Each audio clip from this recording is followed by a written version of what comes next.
Success in life comes when you simply refuse to give up. On a mission so strong that obstacles like failure and loss only act as motivation. I mean, like, no one has the power to shatter your dreams unless you give something's telling me to stop. I never do that in the name of love until I've given it my all and it just ain't enough. See, even if it's getting realer than they say it was, straighten up. Who's afraid of what? Play it, get involved. Nah, you work hard till you're better off. 24/7, 365, never off. Look at me, I'm nocturnal, I don't sleep. My eyes heavy bags and crow's feet, but I won't be stopped. I go from tragedy to majesty. The victory has been woven into my tapestry. My adversaries not cut from the same flag as me. That's why the champion's gonna be who it has to be. This ain't the type of opportunity that just appears. I made it here because I shed blood, sweat, and tears. To get the title I forever have my sights on. This is where I become an American icon. Yeah. If you a champion, show me you a champion. If you a champion, show me you a champion. Cause real champions move like champions. And real champions prove that they're champions. If you a champion, show me you a champion. If you a champion, show me you a champion. Cause real champions move like champions. And real champions prove that they're champions. Listen, forward motion never fail. I learned to hustle as part of a cautionary tale. Hard work is something I know very well. A lesson and a blessing out of each and every L. I ball. I fell in love with the game and never looked back. My foundation and frame, they never shook that.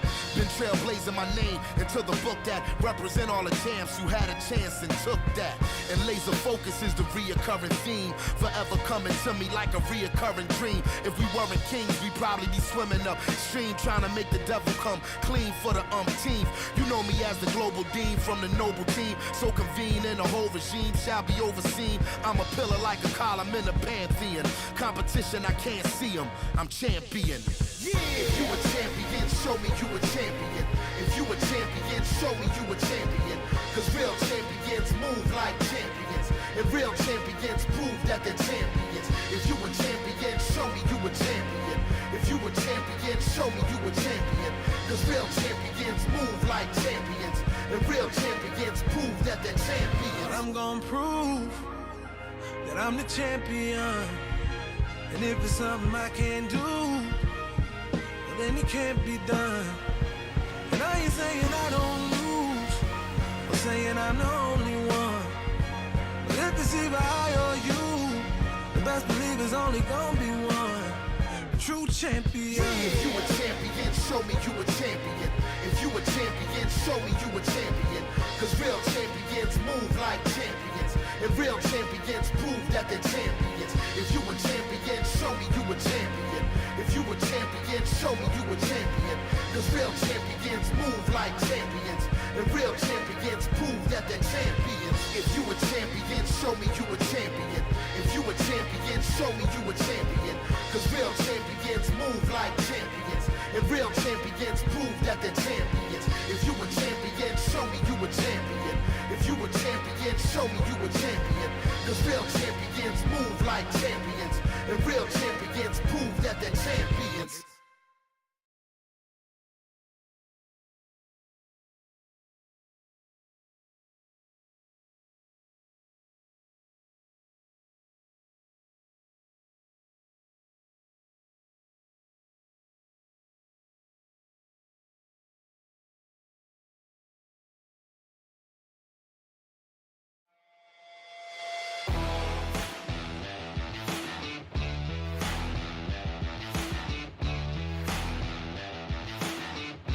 They call this place America's Heartland for its placement right in the center of the United States. And tonight, Kansas Speedway, the host of race number 12 in the Season 7 4-Wide Racing TJ's Team Series. Welcome to the coverage of the Drop in the Hammer pre-race show on the KBueno Racing Network in anticipation of another mile-and-a-half that could become another classic.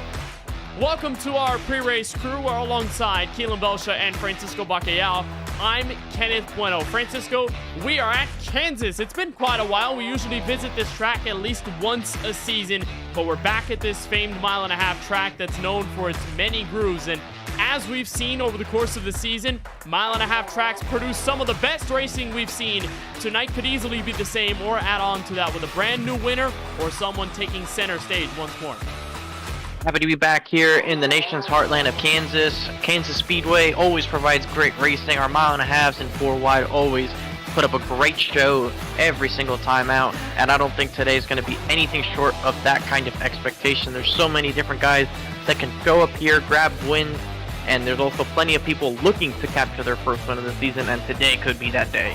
And Keelan, as we get into this regular season, we're only about a week away until our All-Star break in Las Vegas on the West Coast. So this is really the final regular season outing until we return to that in Iowa in mid-February. So we talk about the fact of getting hot at the right time if you're a driver, or if you're one of those trying to get a momentum in the points for an appearance in the 4-wide playoffs. Tonight could be really pivotal in gaining that momentum and putting yourself on the right foot before we get to that All-Star break.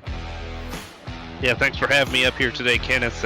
We do have that All-Star break next week, and I think guys looking at the cut line in the playoffs right now, this is that race where you really start dialing into it.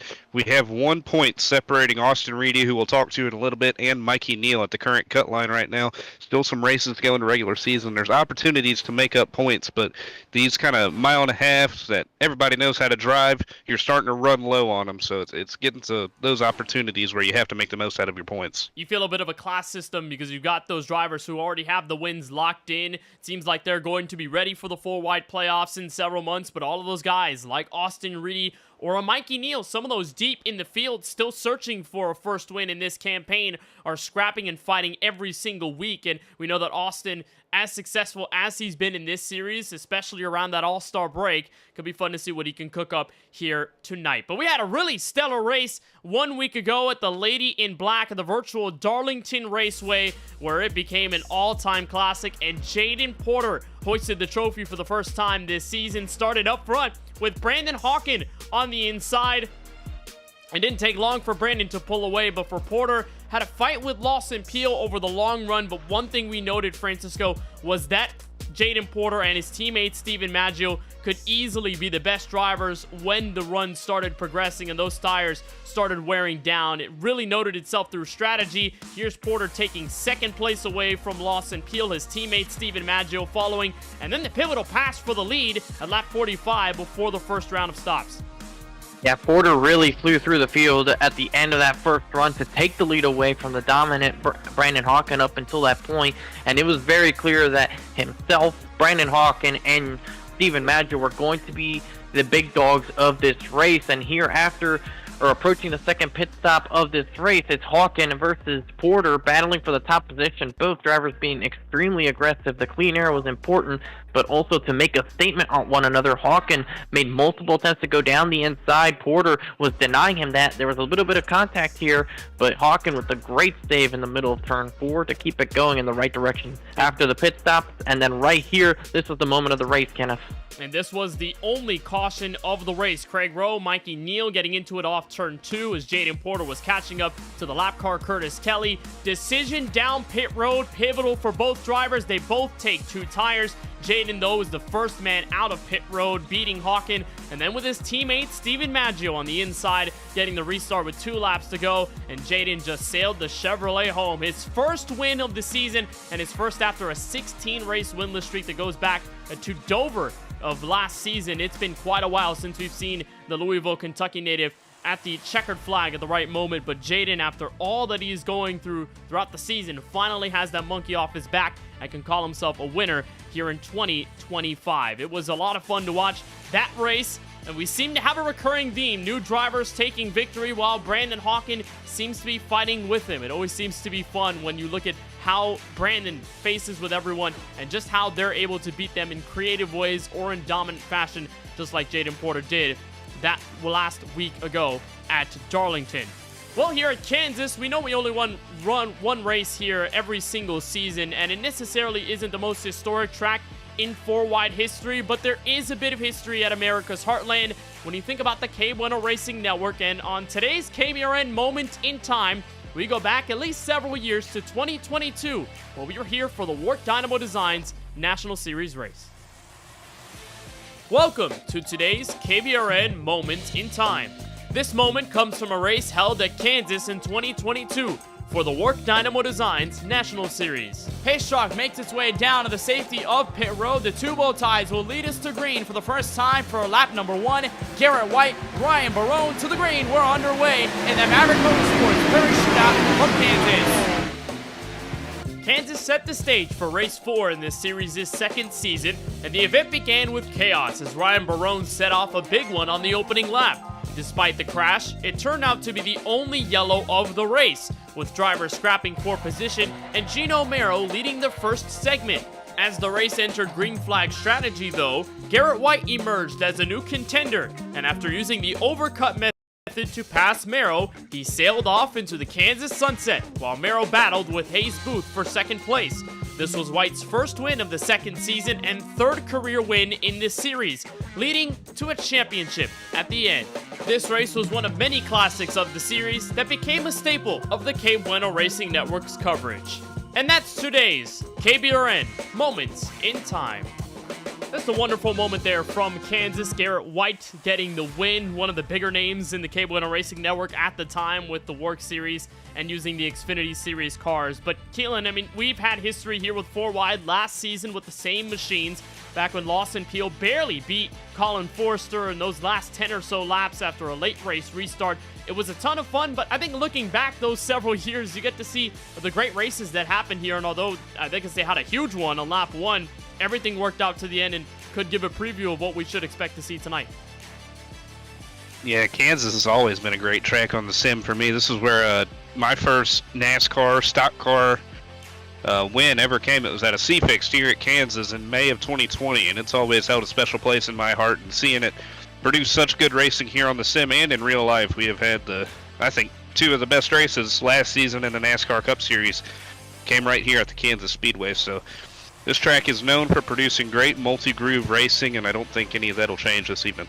And we've got many drivers that are just as good at using Kansas Speedway to their advantage, whether you look at Lawson Peel and several others that are in this session. Plenty of them veterans here in this series. But someone who was just getting his bearings together just a couple of seasons ago, back in season 4, was Louisville, Kentucky's Jaden Porter. And over his progression, he's become a series champion, and he's almost done it all. But this season, it felt like he was back to his roots when he started. Just some driver hungry for a race victory, finally satisfied last week at Darlington Raceway.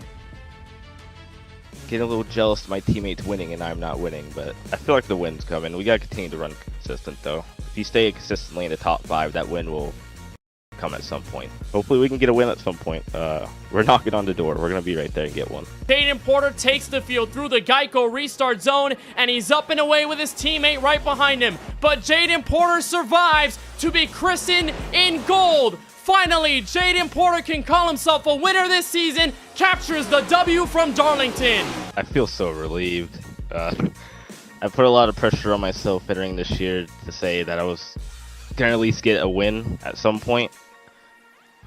And we've been close so many times this year. Vegas, Bristol, I can name about all 5 on one hand, but it feels good to get a win. I was not expecting to have anywhere near the pace that I did tonight after practice. And I'd say, Francisco, that if you asked drivers in this field who is the most threatening to win a race and hadn't won a race yet before Darlington, the consensus answer might have been Jaden Porter. And we look at his history for his wins in career 4-wide history. His recent one, obviously, last week, but we talk about season 6, that race that technically went his way in the history books, but really didn't if you look at how that race actually went prior to the post-race penalty given to his teammate, Ethan Fonseca Moreno. So while Porter has cemented himself as a rather dominant force here in 4-wide, I think this season has tested him a lot, and he's finally broken that door down with a win.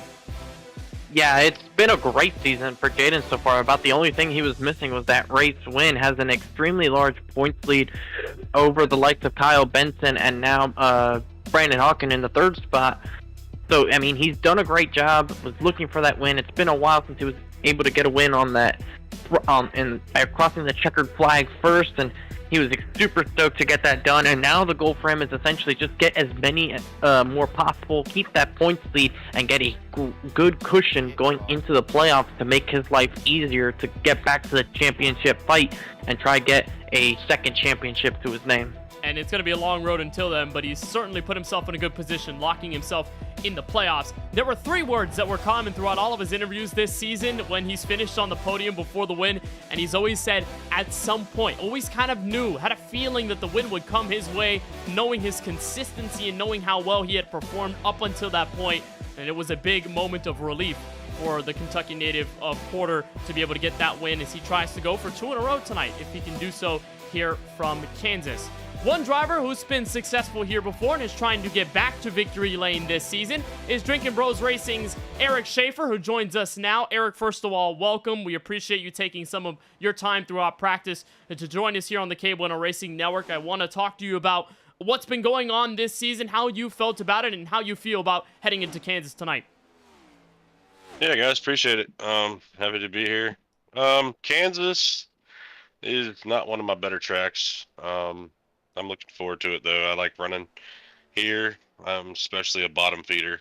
I don't like running the top as like everybody else does, but so when you see me tonight, I'll probably be on the bottom.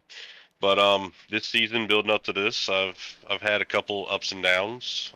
Still, I think in top 7 or top 10 in points right now. So it's been a pretty good season so far, but just trying to stay pretty consistent.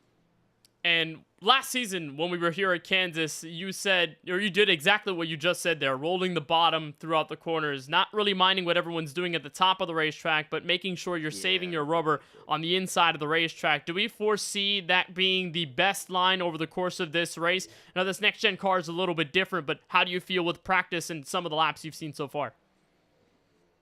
I'm not shifting at all, so I'm honestly seeing it, for me, work better running the bottom on the tire wear compared to everybody else in Discord with me telling me what their tires are running the top. So we'll just have to see how a long green flag run goes where I'm at compared to them. But in my opinion, the bottom's going to be where it's at, because I think everybody's going to get stacked up on the top and you'll be able to roll past everybody on the bottom. Well, Eric, hopefully we end up with a really good race. Hopefully you're up there at the end of the night. Thank you for taking some time to join us, and best of luck at tonight's race from Kansas. Yeah, guys, I appreciate it. Thank you. That is Eric Schaefer, who, like we have heard before, Francisco, so loyal to that very inside lane no matter where we go, and he's a driver who's definitely masterful at saving his tires. Kansas last season was a prime example of that when it was him versus his own teammate, Lawson Peel. So although he hasn't been the fastest driver in practice, someone always to watch out for, and definitely one of the stronger drivers at these intermediates. Yeah, he's definitely someone who can knock off a couple of wins. It's been a while since we've seen the driver of the number 3 go to victory lane. I believe it was back at the IRP Raceway just before the end of the regular season, back in Season 6. But with these next-gen cars, he's gotten himself a handful of victories in the past. A track that he has found some pretty good success at. It wouldn't surprise me if he's going to be contending here today. We'll see what he does. All right, Keelan Belsha, take us through our KBRN track map with images provided to us by Google Earth from Kansas Speedway. Yeah, the great Kansas Speedway, just inside Kansas City, Kansas, which is on the Kansas side of Kansas City, which half of it's in Missouri, half of it's in Kansas. This mile and a half opened in 2001, where its first race was. Got 18 to 20 degrees of banking on each end of the racetrack, 9 to 11 in the tri-oval, and 5 on the backstretch. And this track has produced some great racing throughout its history as a racetrack. And Francisco, you took us for a lap around here.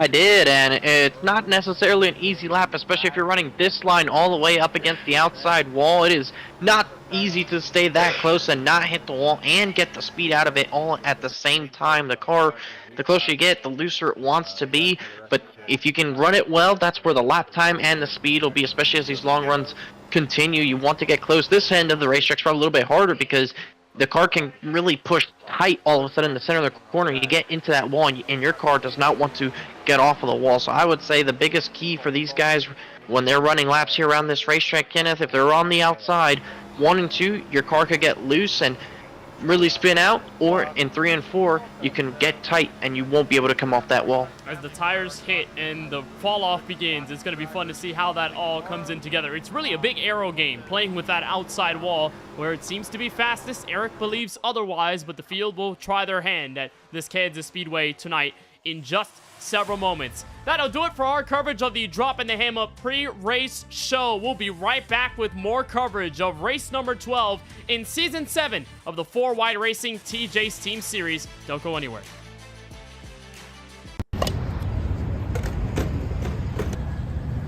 Hey, Francisco, what's up? Yo, what's up, Kenneth? How you doing, man? How are you? Good. How you been? What you got in the bag, man? I got a panini, I have a hoagie, I got it all through the Wall Rewards app. You can order it all through the app? You can order it all through the app.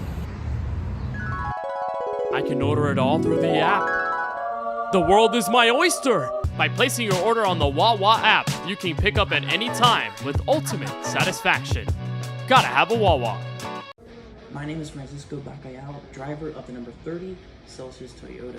I have a lot of things to balance between work, being a student pilot, and of course, having iRacing to do on the side. How do I manage all that? Celsius. Celsius is the key to getting these things done for me. Whether it's at work, at home, while I'm driving, whatever. Whichever flavor you want, whichever one appeals to you best, that's the one that gets it done. So if you want a good option to drink, choose Celsius.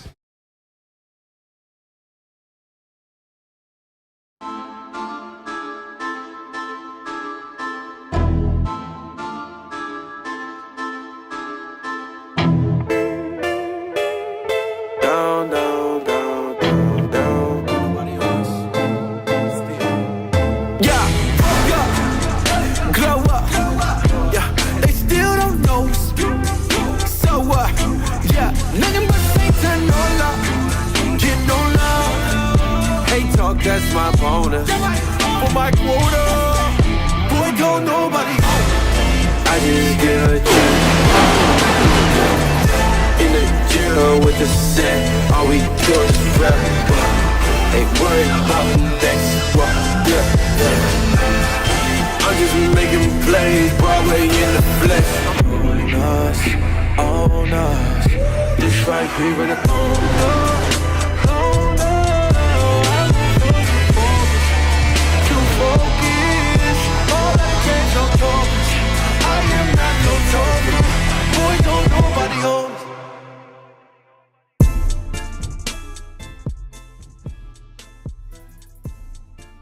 Kansas City is a place that holds a unique perspective for its placement in between the states of Missouri and Kansas proper, one more historically known than the other.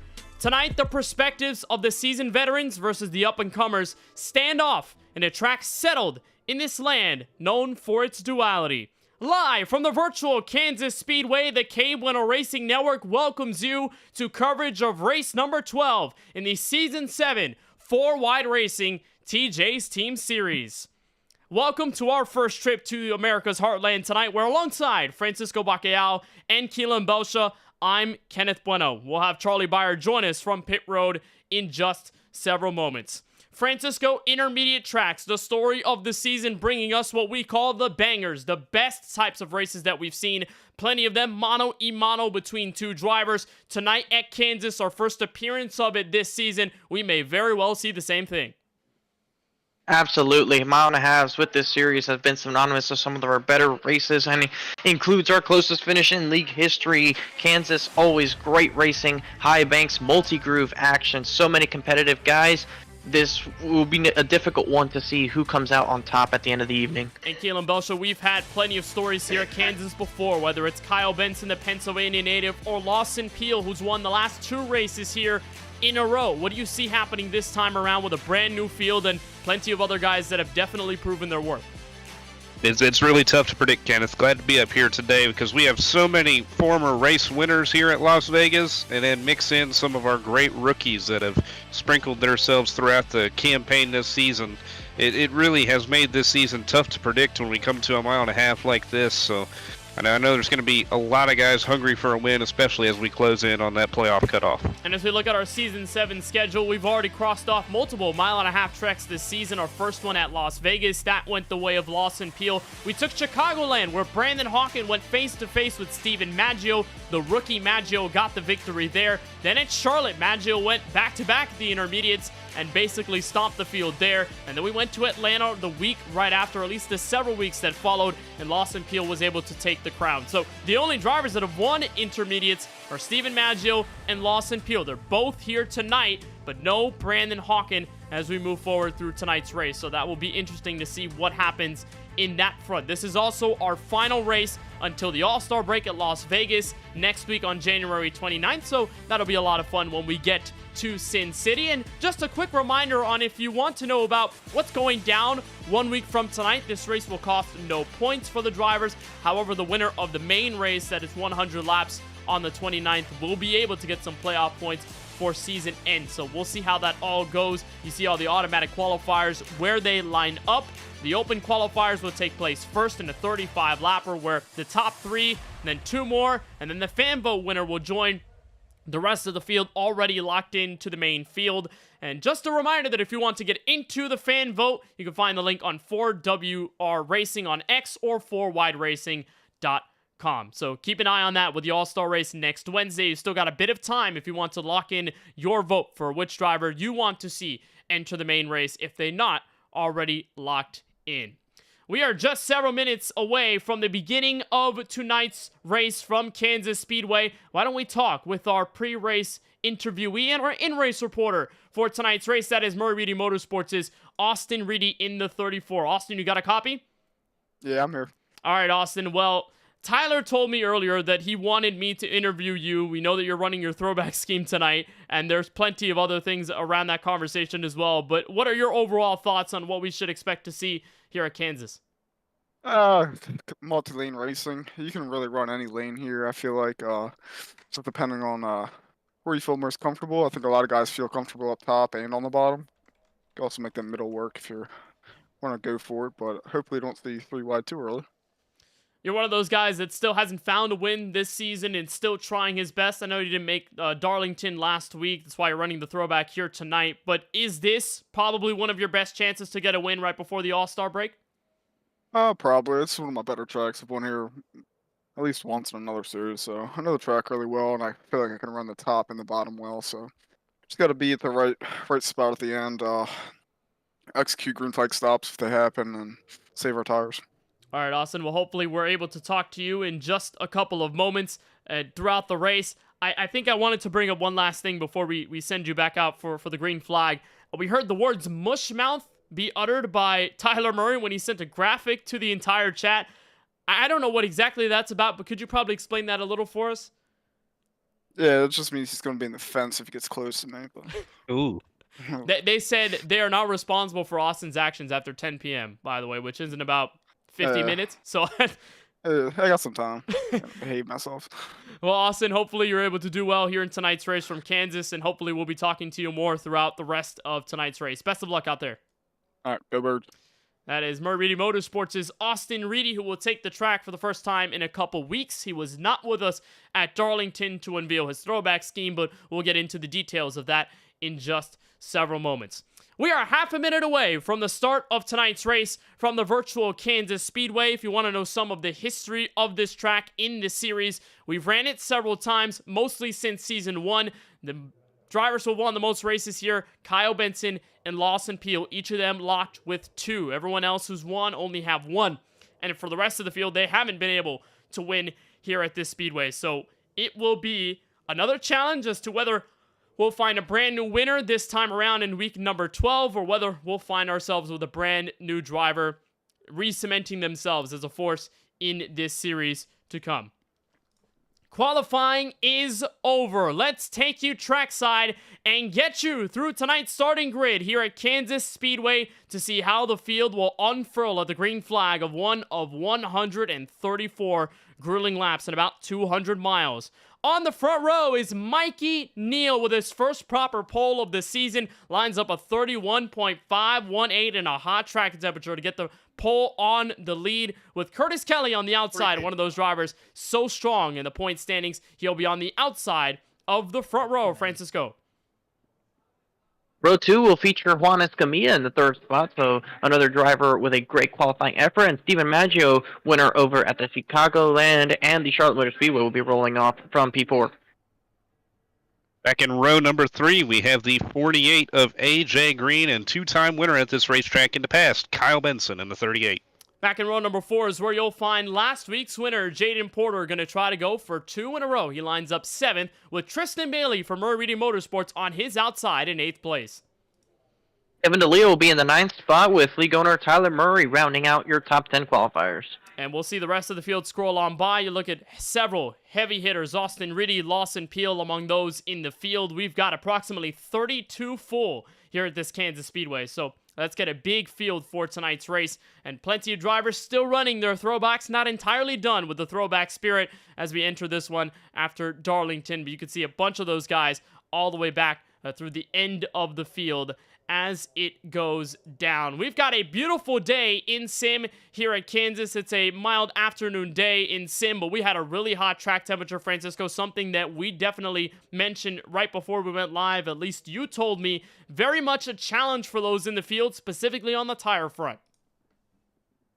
Tires are going to be a huge topic of conversation today, especially when we look at the track temperature. Right now, it is 125 degrees, the track temperature scorching high as we are in the summer months in sim. In the winter, we're getting snow in Florida, just to tell you how opposite everything is right now. But this hot track temperature, Kenneth, tires will be eaten alive and the lanes will be all over the place. And we'll see drivers all over the place on this racetrack, whether it's on the inside or the very outside near the wall. Keelan, let's get into your Keelan's keys to the race. What's it going to take to get a victory here tonight? Well, it's going to be a hot and slick track this evening, but we should have multiple grooves developing. Eric Schaefer talked about it in his interview before we got going on the show tonight. He was talking about how he's been the guy not shifting, running the bottom side of the racetrack while everybody else has been up top, ripping the fence, burning their tires. So how you manage your tires will be used in that multi-groove this evening. Track position early is going to be a big thing. Me and Francisco, we raced here not too long ago in SRL, and when we lost track position, we couldn't make up anything really. So it's going to be very important to get that track position earlier and keep it out front and keep it off the fence. If you're up there up top, you can lose a lot of speed with just a little baby tap to the wall, and it'll try to hook you around and keep you glued to the fence. But we do have somebody keeping us up to date with the strategy and everything that's going on down on pit road. Charlie Byer. And good evening, boys. As all three of you tapped on earlier so far, there's not a lot of places where you can watch a better next-gen race than here in America's Heartland, home of the closest finish in NASCAR Cup Series history, an accolade that was freshly minted in May of 2024. In terms of strategy tonight, 134 laps separate the green from the checkered, so my projection is that classic two-stop strategy we usually see will stay in effect, but this very race last season came down to a restart inside 15 laps to go, as well as last week at Darlington. So saving an extra set of tires could put you in the catbird seat if it all comes down to it. I will be down on pit road, giving you the updates during green flag pit stops. One driver that I am watching tonight, and my personal winner's pick, if I had to choose, it'd be the man starting outside row number 3, guys. Kyle Benson has 2 wins at this racetrack in seasons past, coming in seasons 2 and 4 respectively. The catalyst? That season 4 win is his last non-super speedway, non-road course victory. So for Murray Reedy Motorsports, guys, I'm watching that 38 try to get back to a victory lane he knows pretty well. He's rolling off 6 tonight.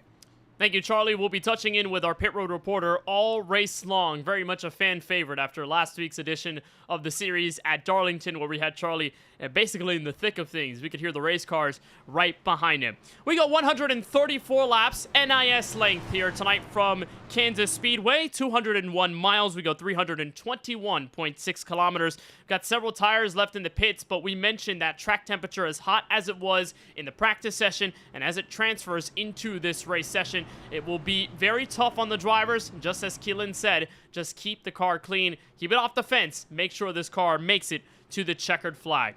Again, as I mentioned, Steven Maggio and Lawson Peel, the only winners at intermediates this season. They've always had to face one common threat, Brandon Hawken, who is in absence tonight from Kansas. So we will have a brand new challenger at the front, and it's Mikey Neal in the Ohio State Buckeyes Chevrolet leading the field to green for the very first time this year. Curtis Kelly, who has stayed up top in the point standings all season long, still without a checkered flag, will be on the outside, so plenty of storylines down the road. You look at guys like Juan Escamilla, who's had a struggle to go with this season, but is looking for a bright spot. Steven Maggio, who on his end has won 3 races already, looking for number 4 with the door potentially wide open.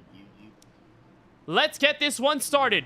From America's Heartland, Mikey Neal and Curtis Kelly set to bring this field to green for 134 grueling laps in the Heartland. Pace car will make that pivotal left turn to the entrance of pit road, and it's all on Neal and Curtis Kelly to get us going. For the 12th time in this 4-wide racing TJ's Team Series season, we're underway for the first time in the campaign from Kansas.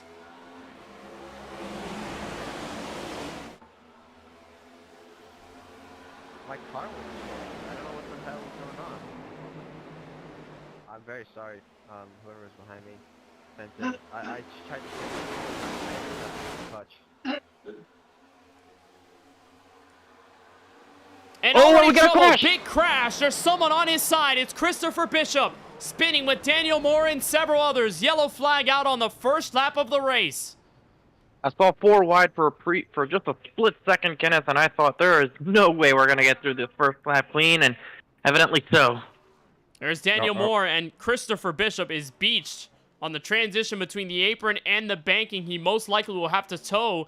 It looks like he's able to get it out at the right moment, but a big crash on the back straightaway sets us off for our first yellow flag, and after it took us nearly the entire race, Keelan, to get our first yellow at Darlington, it takes half a lap to get our first here.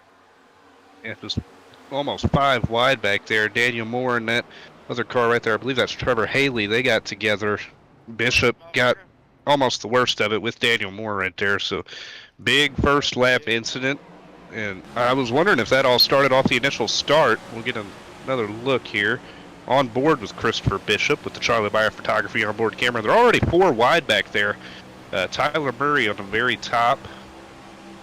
And I guess it just stacks up back here. Bishop in the fence a little bit, but just nowhere to go with what happened behind him. I was curious if this was all kind of a chain reaction from what happened at the initial start of the race. Trying to get another look at that. It was Steven Maggio. He couldn't get through the gears starting 4th, and he couldn't get shifted. He came over the radio, apologized immediately, said he had to get on the clutch to get through the gears because car wouldn't shift out of 2nd gear into 3rd, and it kind of stacked everybody up there on the initial start of the race. We started several rows back, and he's already down to 10th from that mishap on the opening lap. And it just looked like, Francisco, it's a mix of everyone getting their bearings together on the opening lap 1, but you couple that with some cold tires and a pretty hot track temperature. You may have some hiccups here and there, and with a mistake like Maggio's there on the opening jump, you've got everybody stacked up, everybody willing to take position early, and all of that just creates merged lanes and chaos that takes Christopher Bishop, Trevor Haley, and Daniel Moore for a ride on the back straightaway. Just some early race jitters is most likely what happens there. We see a lot of guys at this racetrack tend to want to go 3, 4 wide. We see it in real life a bunch of times on restarts here. Maybe some over-aggressive a little bit early, just trying to get it out their system, and we'll see if it. I think this restart will be a little bit more tidy.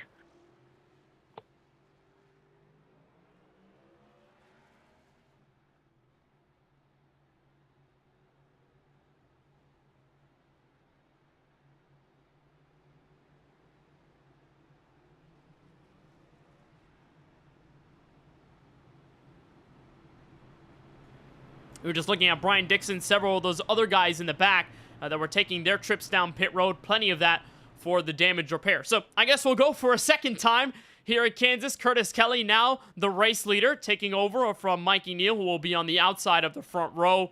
And with all of that, Steven Maggio, the biggest loser off of that initial start all the way back to 10th. And we'll try and get this one going. I guess it's sort of similar to that 2022 work race that we covered in our KBRN Moment in Time. A big crash on lap number 1. Hopefully we see the same following that crash. We got a green flag race until the end at lap 134. So Curtis Kelly, who has been on the podium several times this season, has yet to find a checkered flag. He'll have the best view of the field on the front row. He'll control us back to the green with Mikey Neal, AJ Green, Juan Escamilla, and last week's winner, Jaden Porter, moving up into the top 5. Second time's a charm. Let's see. From Kansas, lap number 5, first restart. Curtis Kelly, Mikey Neal to the green flag.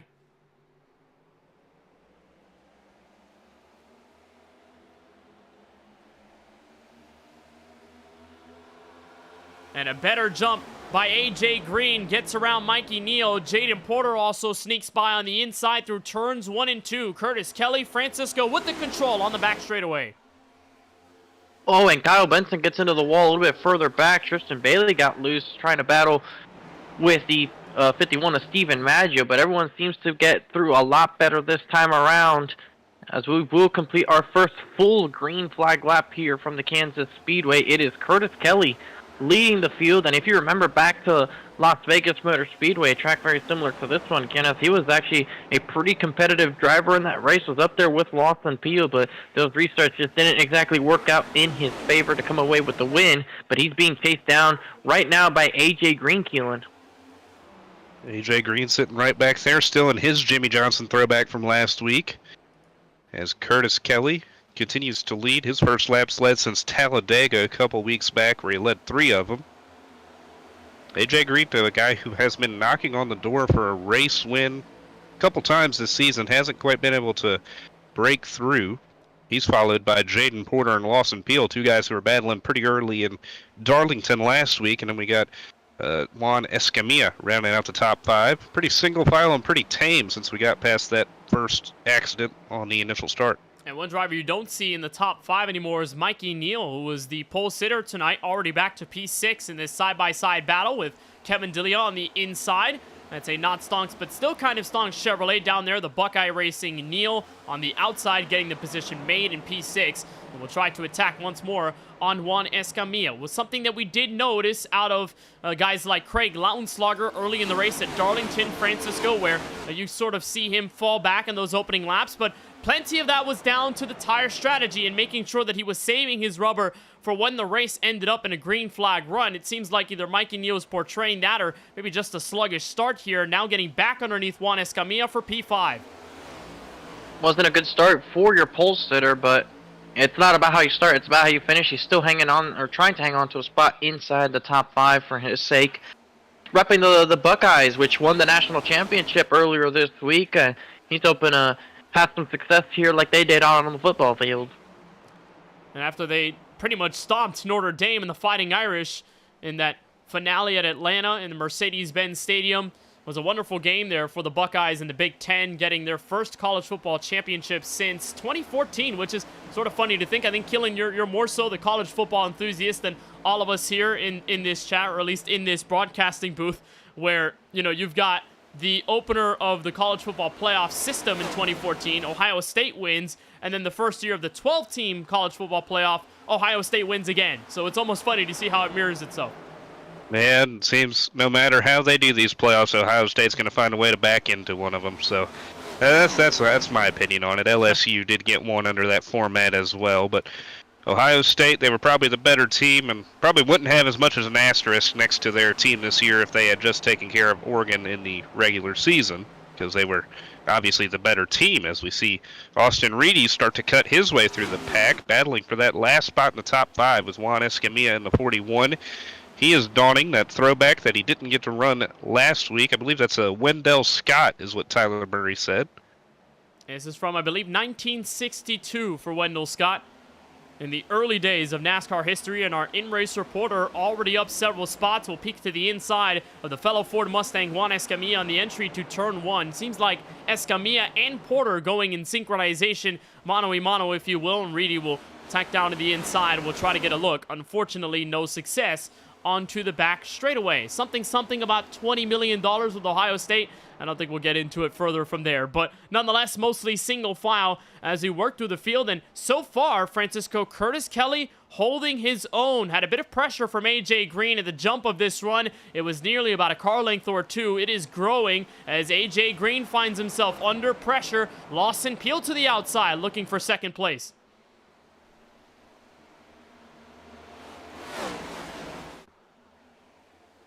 Kind of similar to that Las Vegas race we had, Kenneth, where Curtis Kelly got out to the early lead, led the opening 10 laps of that race before Lawson Peel ran him down and went on to go to victory lane. So we'll see if that's in the deck of cards this evening. But Kelly has certainly proved at some of these mile and a halves to show that he has good speed, especially early in the races, as he continues to maintain. And those two guys stay side by side behind him, other side of your screen.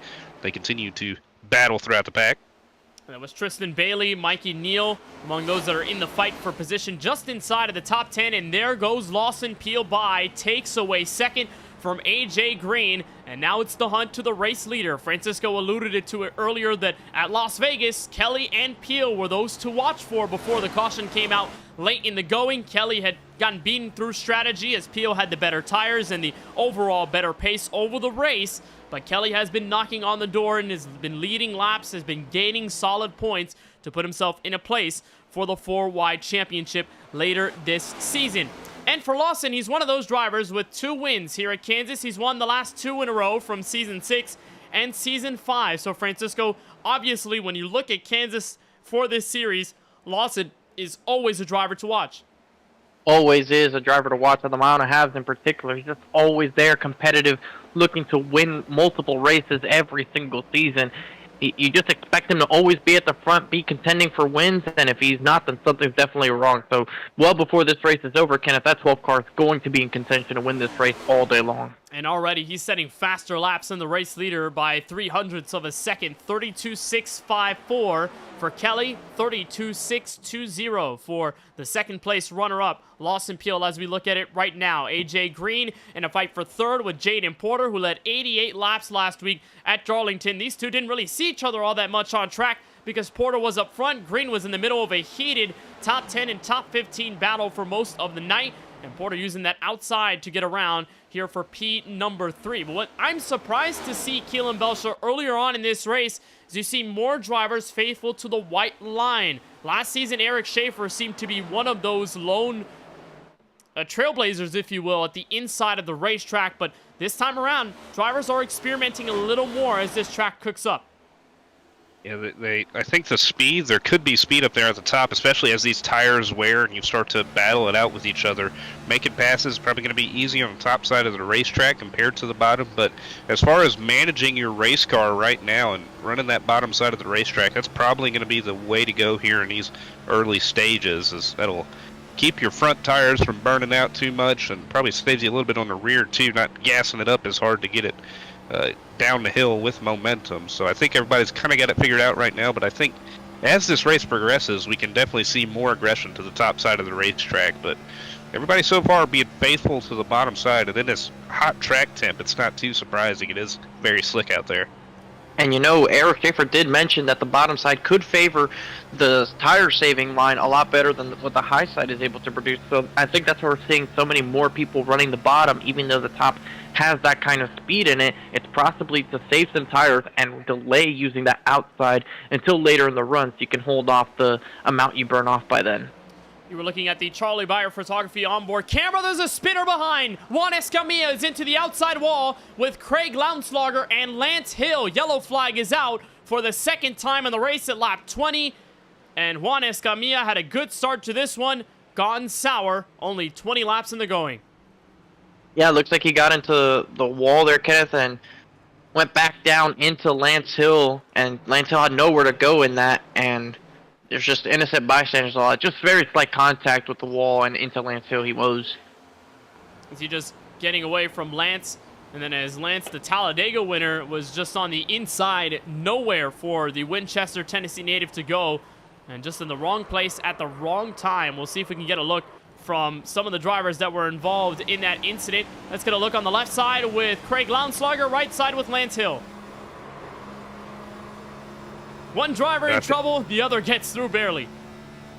I think if that safer barrier ends maybe just 100 foot before that incident may not happen, it's where it jets out right at the end right there where that incident kind of happened. And we'll be interested now to see, right, kind of smack dab in the middle of a fuel run to see how these guys will do. If they come down pit road, Curtis Kelly has been in control so far.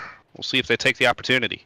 This is one of those should you not moments. 20 laps in could be more than enough to get some tires. The field decides. It's an overall yes. Curtis Kelly will bring the field onto pit road for the first time tonight. What do you have, Charlie Beyer? Guys, just bouncing around voice chats right now, I've heard that handling is becoming an issue, especially only 20 laps in. Getting a pit stop, I'm not sure if that's the correct strategy, but we'll see how many tires these guys get. It's going to set us up, again, for still a two-stop strategy, but it's going to be pretty close to the end. And there's Curtis Kelly coming in on his second pit box. Mikey Neal going in right after. Plenty of the field, I believe, looking for those 4 fresh Goodyear Eagles and to head out on their way. Not a place in the race where you would expect those wild tire calls, but off of pit road, Steven Maggio looks to make a gamble. That's a 2-tire stop for Maggio. He's the race leader off pit road. I think he knows the speed he has on that 51 car, Kenneth. Remember, he started 4th in this race and just missed a shift on the beginning start of this race and slipped all the way back to 10th, and he was kind of battling around the 10th, 11th position, slowly coming up with Kyle Benson. But track position's so important here in these next gens, like we alluded to at the beginning of this race. Why not gamble? Why not take the opportunity? You already have the wins. You're already in the playoffs. Why not go for another? And, Steven, talking to his teammates at KBueno Racing, Francisco said he's content with the top 5. This is his worst track on iRacing. Looks like he's saying, why not going for this 2-tire call for the lead?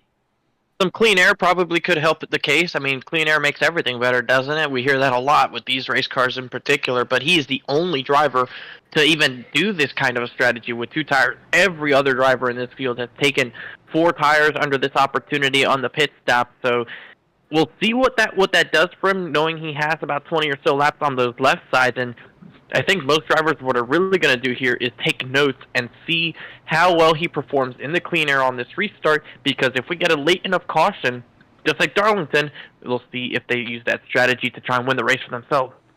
Maggio was one of those drivers who took 2 tires last week at Darlington, but the context was there was a restart within 2 laps to go. There's not 111 laps remaining in this one, so Maggio taking an early, risky call could cost him some track position, but hoping that either another yellow flies later or he can save that set of tires on the left side that could help him in the race as we move forward.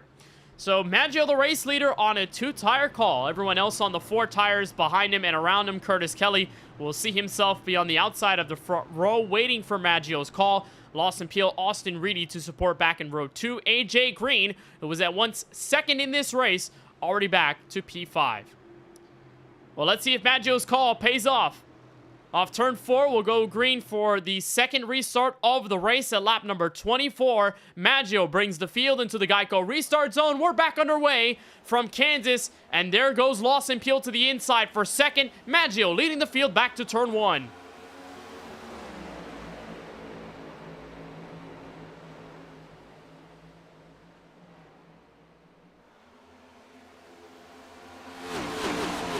And you see everybody trying to go up to speed through the field, getting used to these now cold tires once again. We saw it be a problem on the initial start of the race, but it doesn't look like it's any trouble for most of the field here.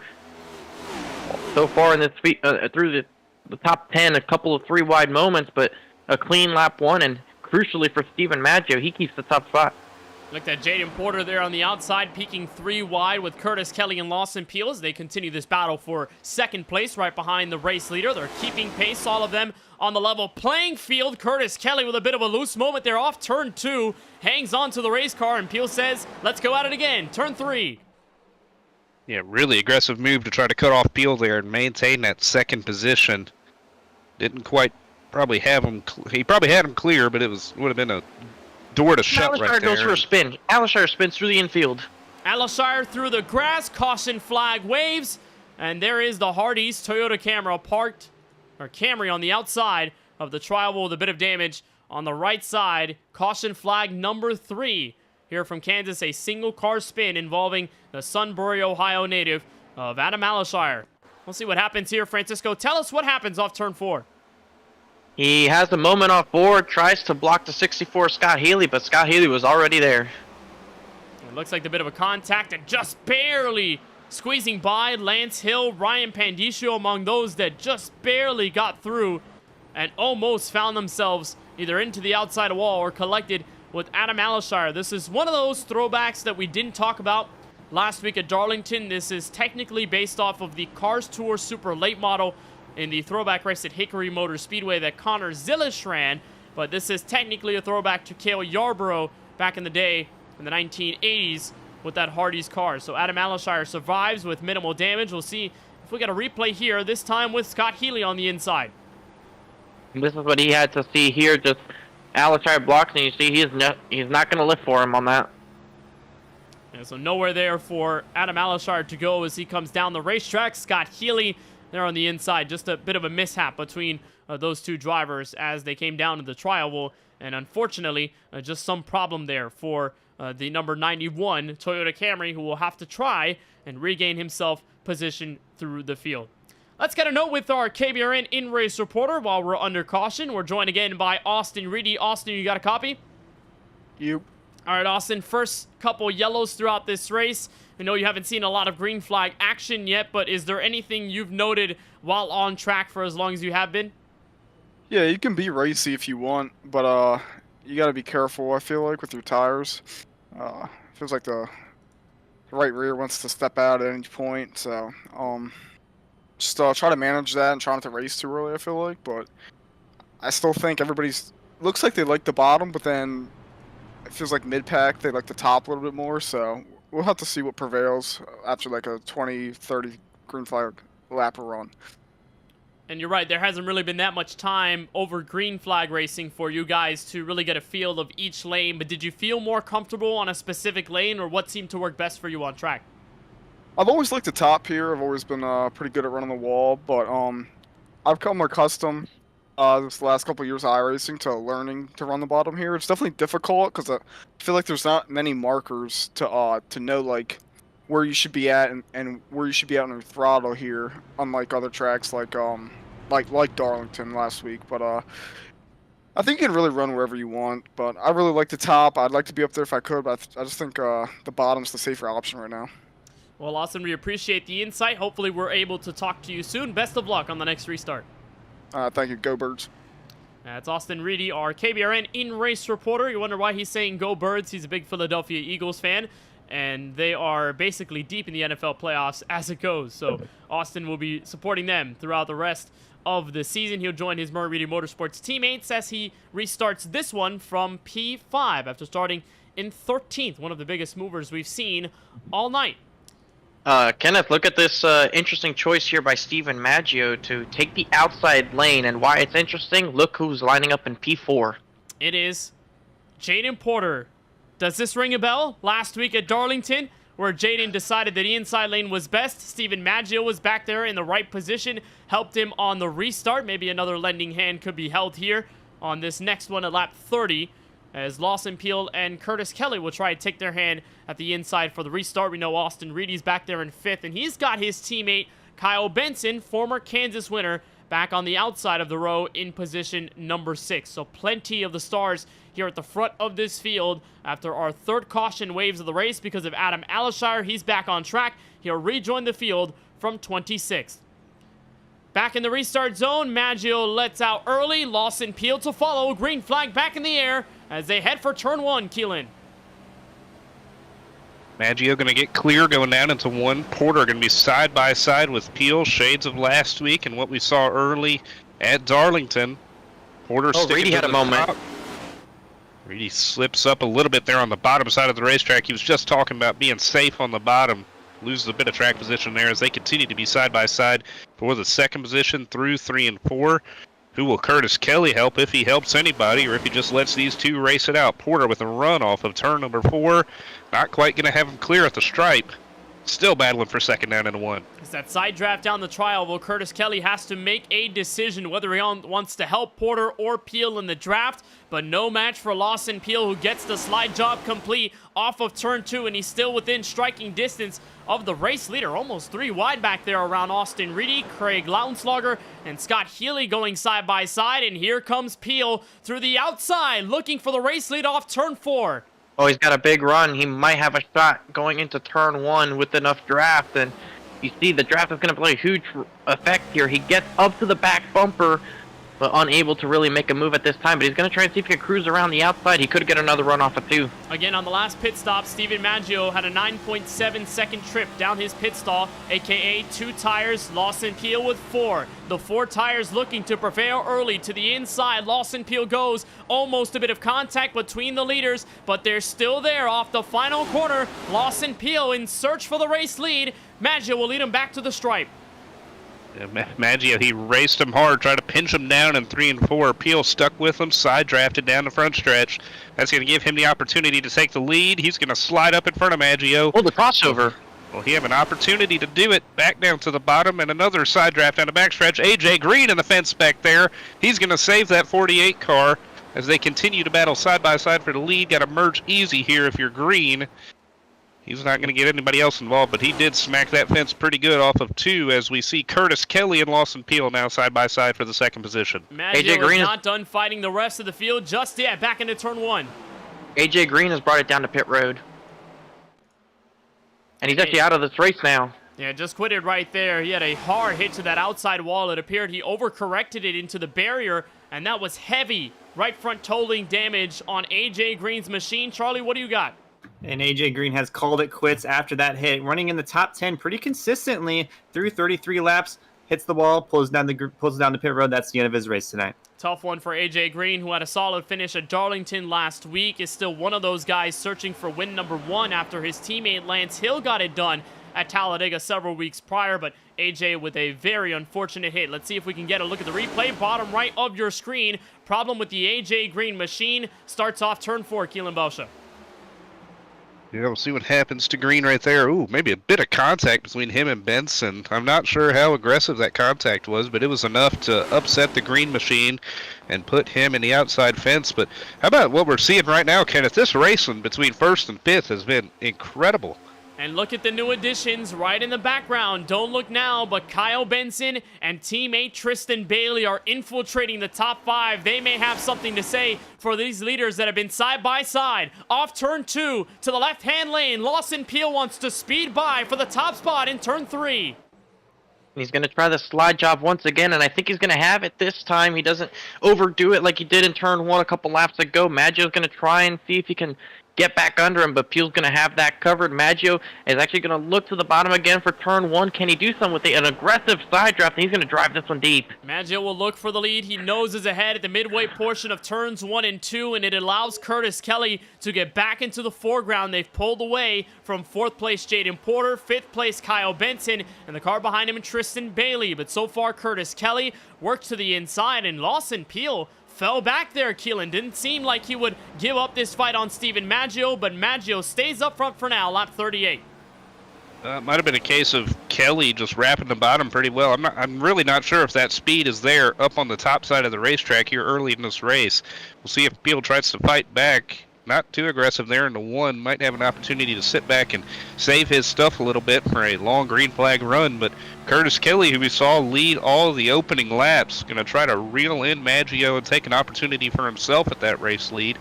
Single file back through the top 10 so far.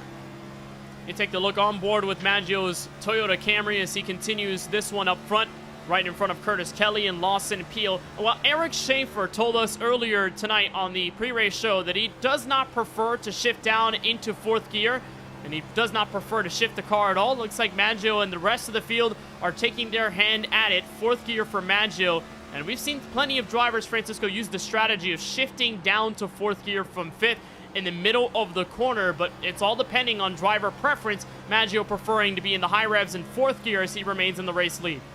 It does give you that little bit more of a rotation through the corner than 5th gear does. So it probably is just a little bit of preference on that front with him. But obviously it comes down to what drivers choose individually, and I think he's going to choose fourth. We'll see several different guys choose different things as this race goes on. Let's look at the right side of your screen. Brian Dixon on the verge of a top 10 in a big-time battle with Nicholas Baumann, Tyler Murray, and Craig Lauenslager. Brian Dixon in his beautiful Buick eSports car, the one that just sort of inspires that Casey Kane Mopar throwback from all the way back then, early 2000s. And in a heated battle, that's about 5 or 6 cars deep, Keelan Belshaw through the top 10. That is a huge battle for the last 2 spots in the top 10, which Baumann and Dixon hold down right now. As these battle right here, they have been all over each other. Craig Lautenslager now trying to take a look for that last spot in the top 10. It's been a good run as now Murray goes to the outside. I was going to say it's been a good run for both Murray and Dixon, who have not had the seasons they have preferred. Contact! There it goes. And there's a big crash around. on the tri-oval. And Adam Alashire, Daniel Moore, and several more get caught up in the aftermath. Brian Dixon, Craig Lautenslager, and Tyler Murray ignite the 4th caution of the race. And it's the same trouble spot as many of the other yellows we've seen. And we were able to catch that just in time, but unfortunately for Brian Dixon, that strong run he had going is going to take a hit at an opportunity. It looks like it was contact Tyler Murray with the wall, and Dixon was trying to leave him enough space and gets into Lautenslager in the process and turns him up into the outside wall. And while all that was going on, Kenneth, there was a battle for the lead, and it was a close call to determine who the leader was at the time of caution. Let's get another look at how this all started. Dixon in the middle, 3 wide. Murray bounces off the wall. It appeared a reaction from Dixon to get out of the way, thinking Murray was going to ricochet off the track. And then as Murray came down, Adam Alashire and several others take a huge hit to the wall. Ryan Pandicio, Daniel Moore, among those that got into that outside wall and faced severe damage. Here's a look at how close it was for those drivers. Yeah, right there. Just a nose ahead. Lawson Peel on the right side of your screen gets it done, and he'll have the race lead as of lap number 43, our 4th caution of the race. And what's going to be interesting here, guys, is we were just off of our first batch of pit stops around lap 20, and now we've got leaders down pit road again. To Charlie. Back down pit road, led by Lawson Peel. We saw a 2-tire strategy that time around. The last time around they went into pit road, so we'll see what the call is here. These guys have 3 tire sets left to their expose. And that 51 is really close to that number 12, but I wouldn't be surprised if we see another 2-stop call because it's worked out for that 51.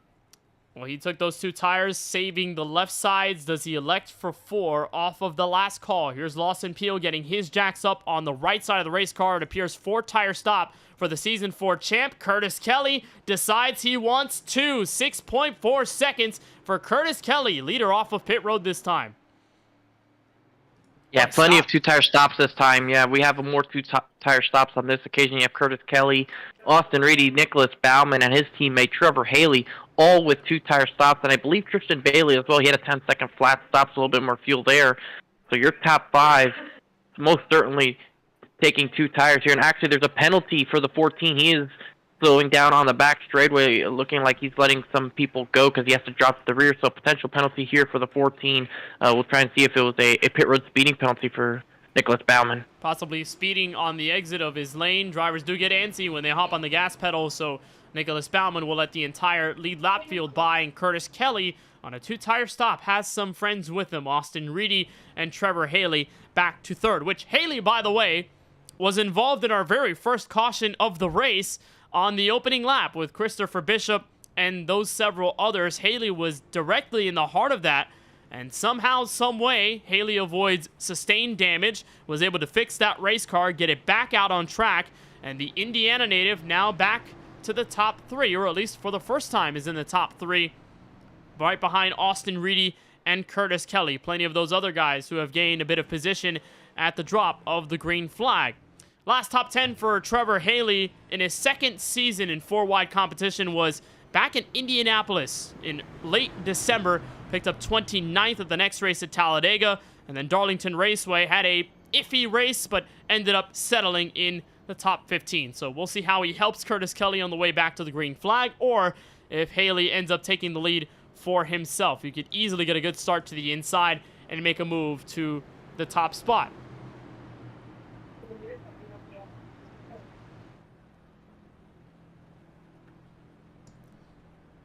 So it is Curtis Kelly, Austin Reedy, Tristan Bailey, and Trevor Haley, your top 4 as we get back to the green flag from Kansas Speedway, our 4th yellow of the race. We've seen a ton of it, and the attrition hitting early on in the going. Curtis Kelly will hop on the gas pedal first, wait for everyone else to respond. Green flag waves once again from the Heartland. Kelly with a formidable jump, but Austin Reedy is not going to let the Canadian get away with it. Back to turn 1. And them staying side by side is going to be crucial for everybody else to get runs on them. You see Trevor Haley is clear for the 3rd spot. He can get up in front of the 35 of Tristan Bailey, who's currently holding up Lawson Peel. Maggio trying to see if he can get Trevor Haley clear, and he's going to shoot to the bottom there as they're almost 3 wide behind him. Lawson Peel's in the middle of all that. And Maggio on the inside, he'll have his teammate Jaden Porter to follow. Keelan, it's interesting that off of the last pit stop, Maggio elected 4 tires, while most of the field up front took 2, the direct opposite of the last call on lap 20. So Maggio is just taking the field for a whirl on strategy as he settles into 3rd, 3 wide for P5 behind him. I think that was a situation where he felt like he had to. And there's contact with Bailey. Bailey and Peel made contact, and Haley had a big scare off of turn number 2. Everybody saves it, though. As it was Tristan Bailey and Lawson Peel. They made a bit of contact, and Peel almost went head-on into the fence with Scott Healy way down there on the bottom. Another look at that on the bottom right of your screen. Haley messing up. Oh, Peel got into him. It was kind of a chain reaction going on right there. And that's Peel probably trying to be aggressive to make his way through the field. He wasn't taking any prisoners. It's Francisco. Everyone trying to make moves here fresh off the restart, gaining as much track position as you can. But when you have guys hitting the outside wall in the way they do and bouncing off to the end of the racetrack, you've got very treacherous waters there, and Peel barely gets away. Yeah, it becomes very sketchy there, and you don't really have time to react. As here's Maggio going for the race lead, and there's Jaden Porter, who's shown up out of nowhere to try and follow him in through to this top 2, and we do have word with Charlie Byer on pit road. Charlie. And drivers who missed the restart, Tyler Murray, Adam Alashire, and Ryan Pandisi are currently sitting on pit road with damage. Tyler Murray specifically sitting with unrepairable damage. Drivers who exited the race after that wreck, Kevin Delia and Brian Dixon, who Dixon crawled into the top 10 before that yellow. So all these cars cracked the wall so hard with unrepairable damage, I'm surprised it didn't start glowing like a glow stick. Unfortunate that we're seeing all that happen. Thank you, Charlie. He'll give us the updates on pit road as we continue. But as far as we see it, 3 cars at the moment out of the race entirely. Murray and Alashire, with all of that damage, may end up on the DNF list. There goes Maggio inside to the race lead on Austin Reedy as Reedy falls back to 4th place. Lawson Peel and Scott Healy on his coattails for that 4th position. And there's Daniel Moore, who was a lapper on the bottom, almost drifted up into the way of some of these guys, was able to keep it down on the flat part of the racetrack, so nothing happened there. And here's Lawson Peel, who has not had a great restart for him, just got kind of held up there and wasn't really able to make the moves he wanted to. Now he is holding on to the 4th spot, but now he has to deal with guys that are pretty fast and pretty competitive up there with Kyle Benson. There's Scott Healy, former champion of the series, battling to get inside the top 5. And here's our Charlie Byer photography onboard camera with Kyle Benson.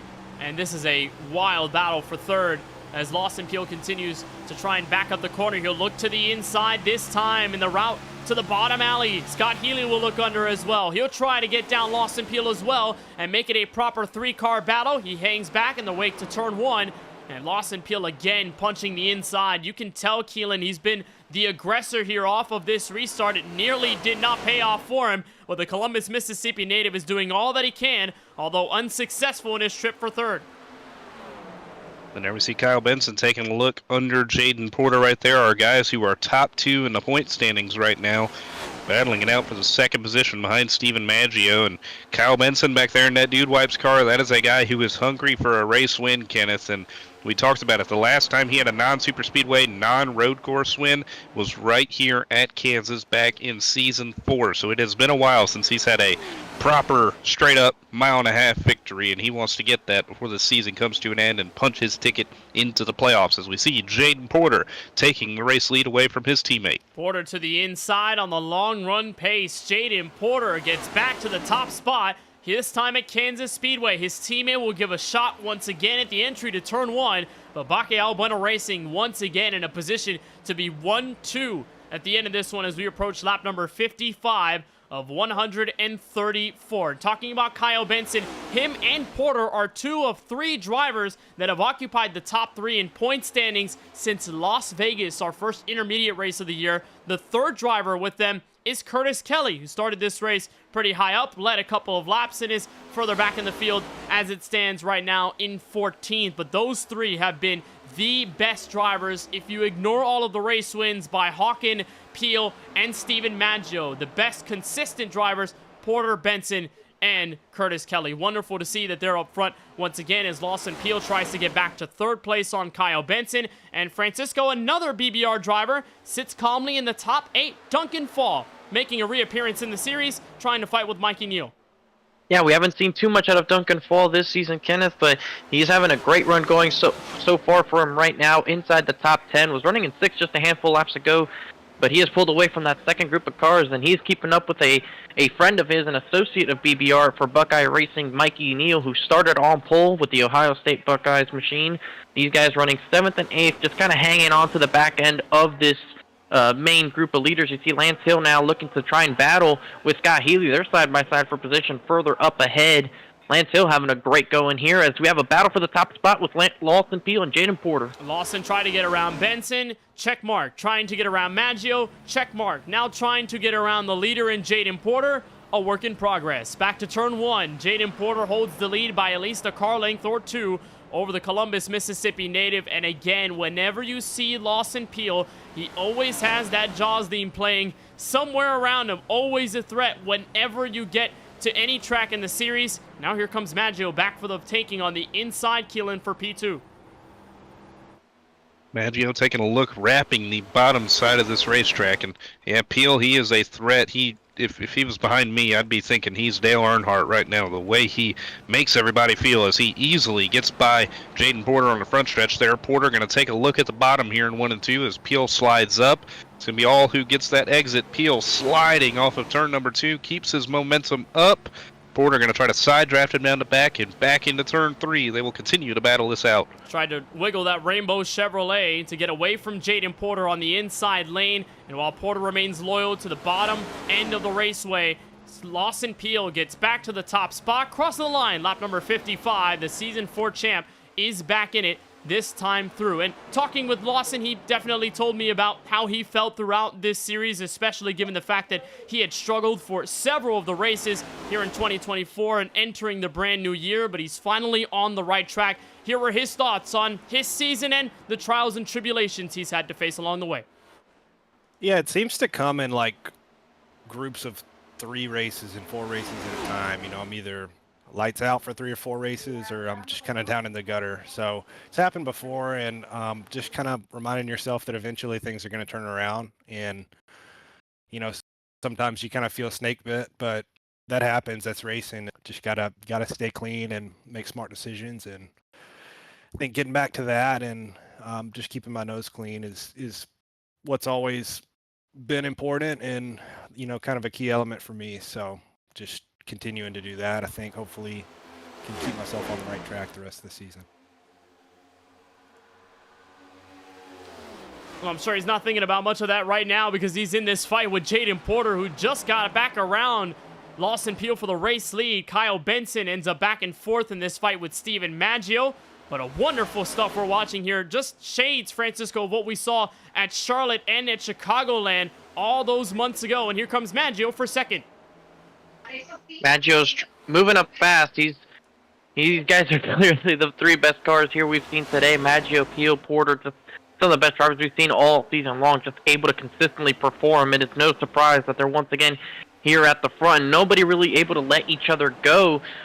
We see Peel's trying to get close as he can to Jaden Porter. Almost gets into his back bumper, trying to see if he can stack some air on the rear bumper of Jaden Porter. That works. You can stack air into the rear spoiler of these cars, of the car in front of you, and get that car aero loose, and that could give you a big advantage on quarter exit as he's going to move up to that second lane and try and build a run here with help from behind. And you know, Keelan, we're seeing the altering lanes from Lawson Peel instead of a more consistent approach several times at this very speedway. Peel is more so known for running the very outside lane for the longevity of the run, but here he's electing either the bottom or the middle, to which a lot of drivers have exclaimed with the dynamic track model that it does not have any grip because you're in between the seams and the car doesn't really grip as well as it does if you're on the very bottom or the very outside. So it's sort of unique to see the way Lawson is driving this car and the way Porter is playing defense in that middle lane too. Yeah, he's turning his car differently than everybody else is. He's straddling that seam, and that's kind of doing the turning for him. Probably doesn't have to put as much input in that situation, and that would probably put more strain on the rear of your race car than it does the front of it. So maybe he's saving a little bit more turn in that race car for as the run progresses. But he's been making it work. I don't know if many other guys would have that ability to do so, as these top 6 remain under a blanket. Back there in 5th is Scott Healy, making his 5th start of the season. Former series champion. He's got 2 top 3s to his credit this year, one at New Hampshire and one at Atlanta in his last start. Likes to come out for these mile and a halves. Good to see him running up here in the top 5. And it's been nice to see Healy, although he hasn't been showing up as much as the rest of the field. The times that he does show up, he does become a natural threat. Chicagoland was one of those races where he had the attempt to defend his crown, found himself on the podium at the end of that race behind Brandon Hawken and Steven Maggio. And while they were easily the 2 best cars on the racetrack that night, Scott Healy could have easily been the 3rd best or one of the best if you looked at the long run as it goes. And he sits right in front of Mikey Neal, who's in his debut season with a brand new team, a solo effort in Buckeye Racing. Of course, has the Ohio State Buckeyes on his Chevrolet, as we mentioned earlier on in the broadcast, and had a top 10 last week at Darlington Raceway, but hasn't had the greatest season. It seems like it's more so back and forth for Neal, and taking the pole tonight from Kansas, certainly a very big step, Francisco, in Mikey Neal's attempt to be one of 4 wide's best, and it seems as though every passing race he's doing better and better tonight. Very strong inside the top 10. Just consistently improving. We saw him run a couple of races last season, but really this time is when we were able to see more out of Mikey Neal, and he's shown some greatness back at the Bristol Motor Speedway. He was running inside the top 3 before an incident took him out of contention of that one. But Mikey Neal, from time to time, has shown that he is capable of putting on some good runs together. Right now, he is in the midst of doing that. He is currently running in the 6th position, hanging on pretty tightly with your lead crew, and just behind Scott Healy for a top 5 position with Lance Hill and Duncan Fall all within behind him. And you were looking at a battle further back as well on the right side of your screen. Craig Lautenslager, Brandon Banks hanging on at the outskirts of the top 10. They're getting really close to making inroads for the rest of those guys up the road. Just a lot of time they'll have to make up. To pit road and to Charlie Beyer. Charlie. And guys, from first on the restart all the way down to 23rd, Curtis Kelly has lost 22 positions since this restart, credited to a no-tire pit stop. I don't see any right-side damage to that race car that would affect his speed, so I'm going to credit this loss to a no-tire pit stop all the way down here. He's got some work to do coming later into this race.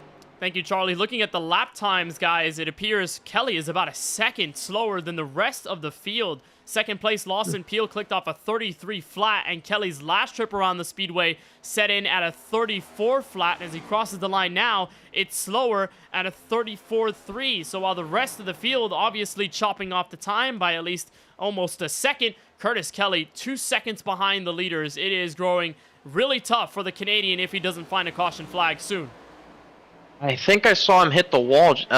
Not sure if it was just after the restart or even under the caution, Kenneth. I was looking back to try and see what I could find in regards to him being down the running order, but it kind of jumped on me there on the replay, so I wasn't able to accurately pinpoint when exactly it happened and how exactly it came about, but I certainly saw him grab the wall pretty significantly, so he's probably had some kind of damage on his race car, even if it's not exactly visual damage. Certainly something he's struggling with right now that has him down the order. Gonna have to look for that caution if he wants some sort of a second chance. And we are entering that green flag strategy segment of the race. We're already about 27, give or take, laps in this stint, Keelan. So sooner than later, we're gonna find drivers on pit road, but Kelly might have missed the window. He's probably just waving out and hoping that somebody can find him on the opposite end of things, because it is struggle right now. It is all struggle for Curtis Kelly as he sits back in 23rd. He is the last car on the lead lap. So as we get this race continued on, Jaden Porter, the leader, by 0.3 of a second. Why don't we crank it up on the KBueno Racing Network from Kansas.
And here's the battle for the race lead. Hiccup by Jaden Porter leaves the door wide open for Lawson Peel to take the top spot in turn 1.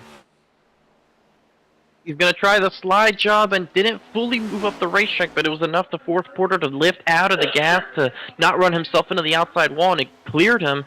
Porter tried to come back to it, just wasn't going to have a big enough run at the time to combat that, but he's going to drive it to the bottom here. He has enough grip to get to the inside. It looked like, Keelan, that Peel had been running Porter down over the last several laps, and all it took was a slight mistake out of Porter, one that we've seen plenty for here at Kansas tonight. Just drivers brushing the outside wall and that very tight exit of turn 4. And as soon as Porter did that, he could see Lawson Peel filling up the rear view mirror. And that's all she wrote, Lawson Peel to the top. But it is definitely not getting easy to drive between your top 2 leaders because they are all over the speedway.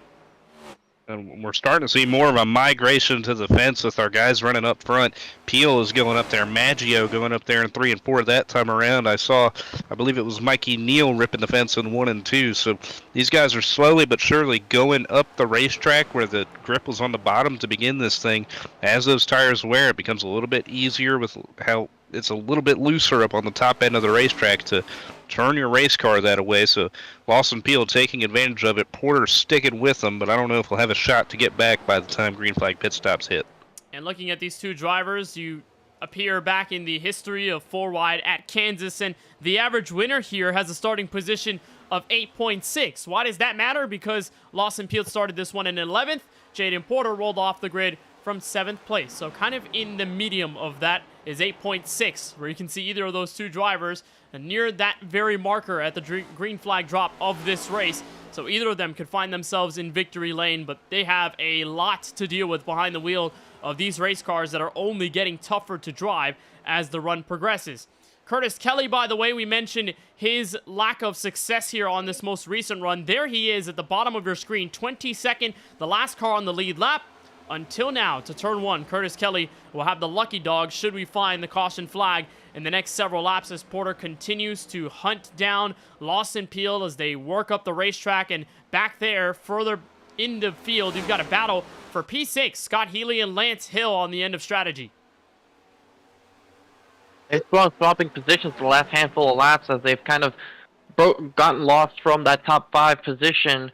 They're now drifting about 2 seconds behind Mikey Neal, who's moved up into the top 5, and Duncan Falk has kept pace with these two, and they're in a three-way battle, well ahead of the second group of Craig Lounslugger and Brandon Banks, who are 9th and 10th, 3 seconds behind them. So they're just kind of in their own battle right now for the 6th position. They just keep swapping over. It's a great battle to watch. And as you look down this field, Keelan, you continue to see clusters of cars, whether it's these two for the race lead, Lawson Peel and Jaden Porter. You peek back to 4th and 5th. They're within a tenth of each other, Kyle Benson and Mikey Neal. Then that battle with Lance Hill and Scott Healy. And then as we were looking at with our Crank It Up cameras, Craig Lounslugger and Brandon Banks have gone toe-to-toe in that battle for 9th. So it hasn't felt like a long continuous stream of cars. It's more so group and cliques of cars that are running either side by side or running in packs of at least 3. Yeah, it is kind of interesting, and I feel like that may be an effect of dirty air. Some guys just can't run in the clean air as well as others can, and it kind of creates gaps back there as we have Peel on the left side of the screen, Porter on the right as they Porter continue to battle it out. Porter running the top side of the racetrack right there. Peel was committed to the bottom, a little bit opposite of what we had been seeing, as Peel gaps him a little bit going into turn 1 and 2. The 42 of Christopher Bishop hits pit road. It looks like Bishop had some problems there off turn 4 a couple of laps ago. He takes his Ford Mustang to the inside of his pit stall. Charlie Byer. And hit the wall out of turn number 4 on lap number 78. So he's going to take 4 fresh Goodyear tires, get back out on the racetrack, and maybe reverse some damage as well. But that Christopher Bishop is now 1 lap down. In that Kenny Irwin throwback that he debuted at Darlington last week, and among some of the drivers in the field that have decided to keep their throwbacks for this week and like them enough to have them for the next week on. And so, Jaden Porter into the outside wall again. Lawson Peel charges down the bottom alley in the attempt to get back to the inside for the race lead. Downstairs versus upstairs. Entering the third corner. Porter with a look up front. And Lawson Peel stays close to that white line in the attempt to get by. It appears Keelan, he's diving it deeper into the corner, sliding up midway through, but Porter cannot nail the exit. Another tap to the outside safer barrier. It keeps him in the lead with 50 laps to go. Yeah, I think they're comfortable opposite of what they just run. I feel like Peel likes it better up top, and Porter is probably more comfortable on the bottom, but they have to search the racetrack for speed, and that's the beauty of Kansas. Wherever you're comfortable, can't run there when you're racing hard, as we see Nicholas Baumann in the 14 in the fence specs there, stacking up his teammate Juan Escamilla right there. They stack up a little bit and look to stay out of trouble. That's Haley that was involved in that opening lap caution. His teammate Juan Escamilla, who was involved in another crash later on, who's already 10 laps down in 25th. And as Nicholas Baumann has encountered through this race, a bit of trouble, but has mostly kept it clean with his Budweiser Ford Mustang back in 20th, but not the strongest outing for Dark Horse Motorsports tonight. We've seen them had plenty success at these mile-and-a-half speedways, specifically at these portion of the run. And these portions of the run when they get down to the early portions of the tire wear, but for right now, no dice for any of those Dark Horse Motorsports Mustangs. We'll keep tabs of them as they're moving through. Charlie, what do you got? Lap number 86, the pit window is officially open for these drivers. We're looking about 45 to 50 laps on one tank. So, it's going to only be a few more laps before we start to see these guys drop down to pit road. We'll see a little bit of strategy from these leaders who are all under a blanket within 1 second of each other. So, it's time, guys. I'll be down on pit road when I'm ready. Well, that brings up a good point, Keelan Belsha. When these drivers will come in, the answer is soon, but if you're any one of these guys in the top 5, when are you looking at pit road as Steven Maggio just hit the inside or the outside wall hard? The window's open, and it really depends where you are on the racetrack. And if you're one of these guys like Mikey Neal, who is currently flying right now, he is faster than all of the top 3. He's closed what was a 2-second gap down to 1 second to the race leader. Now battling with Steven Maggio for third. Might have tapped the fence a little bit off of 4 right there. But pit stops are starting. Tristan Bailey looks to be the first to call in on the iRacing chat, so he may be the first to dip down. But if I'm sitting back there in third or fourth, I'd be curious about a short pit strategy, Kenneth. Why not try the opportunity? You could definitely do it, but you think about drivers that are maybe 5th on back, those that are several seconds behind the race leader, and Lance Hill, Duncan Fall, Craig Lounslugger, all those guys who had just been standing by idly waiting for their moment to shine. And this could be the point where you undercut the strategy. You may have enough space to get away from guys behind you, and you could have a lot of time to gain from those that are at the very front of this field. But Francisco gave us the note on Mikey Neal running laps about a tenth or so faster than Lawson Peel and Jaden Porter. So lots of things to worry about if you're any of those guys at the front. As Mikey Neal elects to get into traffic here with Steven Maggio, that may slow him down a little bit.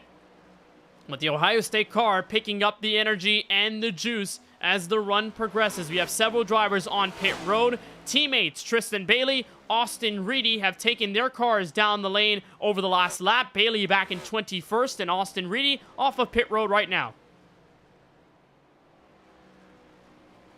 The cycle is beginning, Kenneth, and it will be interesting to see when these leaders decide to take a trip down pit road, see if they run this tank dry or if they decide to pit. Saw smoke on the front straightaway there. I don't think that was anything significant. Obviously did not cause a yellow, but our first one of the leaders is in, and that is Kyle Benson. And it looks like, Francisco, there is a problem. Kyle Benson speeding on pit road. Yeah, Charlie Habire has some more information regarding it. And he's pulling into his pit stop now. Going to take those 4 fresh Goodyear tires that we're expecting, but big hit for this number 38 was running inside the top 5. It's going to send him all the way back. So that might be a little bit of a commentator's curse on my part, but he's the first of the top 5 to dip in. And remember, it is a 40-second hold on your pit stall if you speed entering the pit lane. So Kyle will have to wait a while. He may fall 2 laps down if it holds enough time. Down the lane, Craig Lautenslager is in. It appears Lance Hill and Duncan Fall are in, so it's exactly what I noted earlier, Keelan. If you're any one of those guys beyond the top 5, could be your chance to enter pit road and undercut the leaders. Speaking of, P1 Jaden Porter in this time by a lap 92.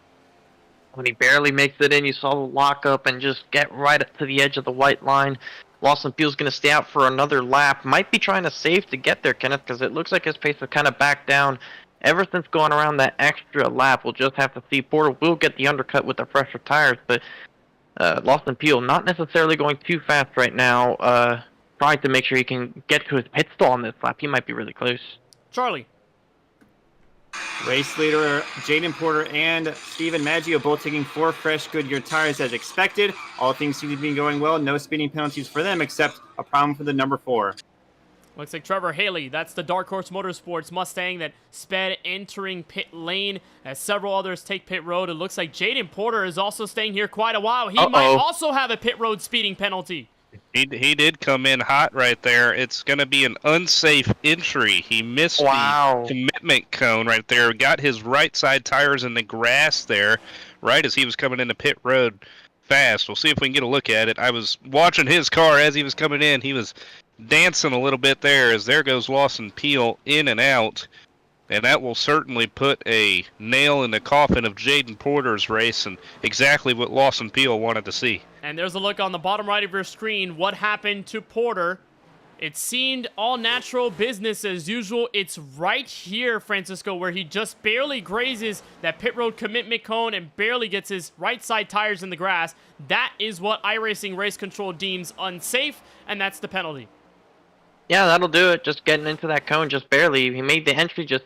It's kind of like the NASCAR rule where you need all 4 tires below the line, and he didn't do that, so that means that he has a pit road penalty, and that's going to probably take him out of a chance to win as we continue this cycle. Green flag pit stop. Sonny Kivett has pitted, and that leaves Craig Parks as the only driver who has not pitted yet. And the only drivers without any hiccups in the entry to pit road, Lawson Peel, Steven Maggio, and the third place car, proverbially, Mikey Neal, sitting back in 5th. It's DBR's Craig Parks and Tony Kivett, like Francisco said, entering pit road next, but they're going to wait out a while. It looks like Tony Kivett is in this time by. Craig Parks is on a 52-lap stint, so it'll take him a little longer to enter pit road as he'll come in this time by. So this is the net race leader, Lawson Peel with Steven Maggio around 3/10 back, Mikey Neal about a 2nd and 2/10 back, and Lance Hill occupying the last spot in the top 4 in his Chevrolet, the winner from Talladega all those weeks ago. Killing a lot of drama for Porter and Benson. They are mired back 20th and 21st, a lap down. Yeah, 2 of the guys that have really been in a battling for this lead today, having hiccups on pit road, and it cost them both their good runs they were having this evening, and barring any miracle, their races will probably be over as Craig Parks on a 17 gets serviced on pit road. He'll come out. That hands the lead over to Lawson Peel in the 12 machine. Steven Maggio about 3/10 back. Then we have Mikey Neal in 3rd.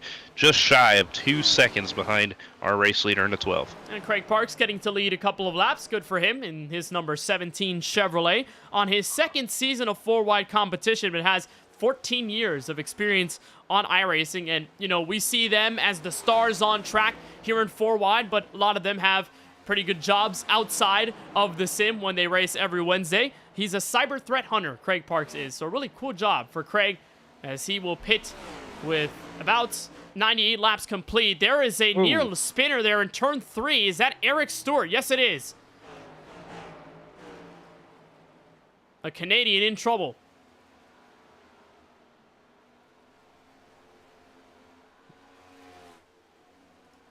See if we get a look at what happened with Stewart there as the leaders are right in front. Oh, this is a solo car incident right behind Christopher Bishop, who found problems earlier in the race. And Stewart just losing the race car off of turn 2 in the attempt to save it. That's a hard hit to the outside wall to Charlie Beyer.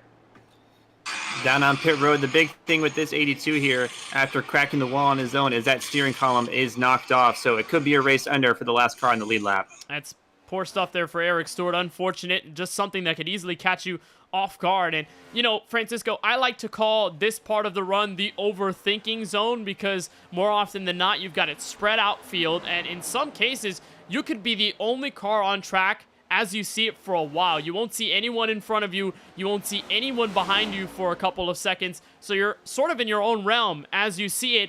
And you could easily be prone to those mistakes of hitting the outside wall with an understeery car, or slapping the outside wall and getting into more trouble if the car oversteps. So, Francisco, it's very tough when you're all by yourself out there on the racetrack, and for Eric Stewart, he learned the lesson the hard way. He learned that lesson the hard way, and he's going to pay the price for it the rest of the way here. But I think the person we have to pay attention to in this closing run of the race, Kenneth, is Mikey Neal. Towards the end of that long run, he was faster than everybody in front of him. Is not only running P3, but he's actually looking pretty contentious with your top 2 right now. He's looking to go to the inside for second place. Mikey Neal's going to be one to watch. He is fast as a demon dinkin right now. The Wake Forest, North Carolina native at only 22 years old is making a name for himself, and this will be the battle for P1 at the entry of turn 1 with 33 laps to go. Neal is within striking distance.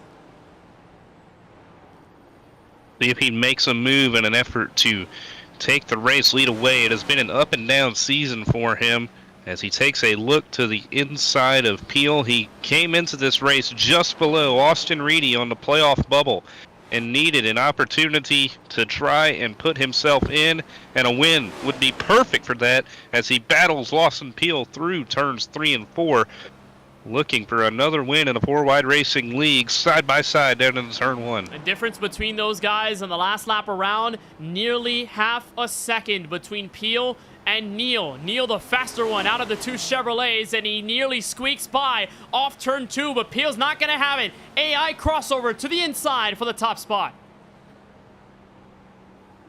Oh, and Mikey Neal's going to challenge back on the outside. He's going to side drafting, almost contact. And they make contact there on the quarter panel of Peel's Chevrolet. And to the start-finish line, Mikey Neal will lead them back with Christopher Bishop, the lap car in the way.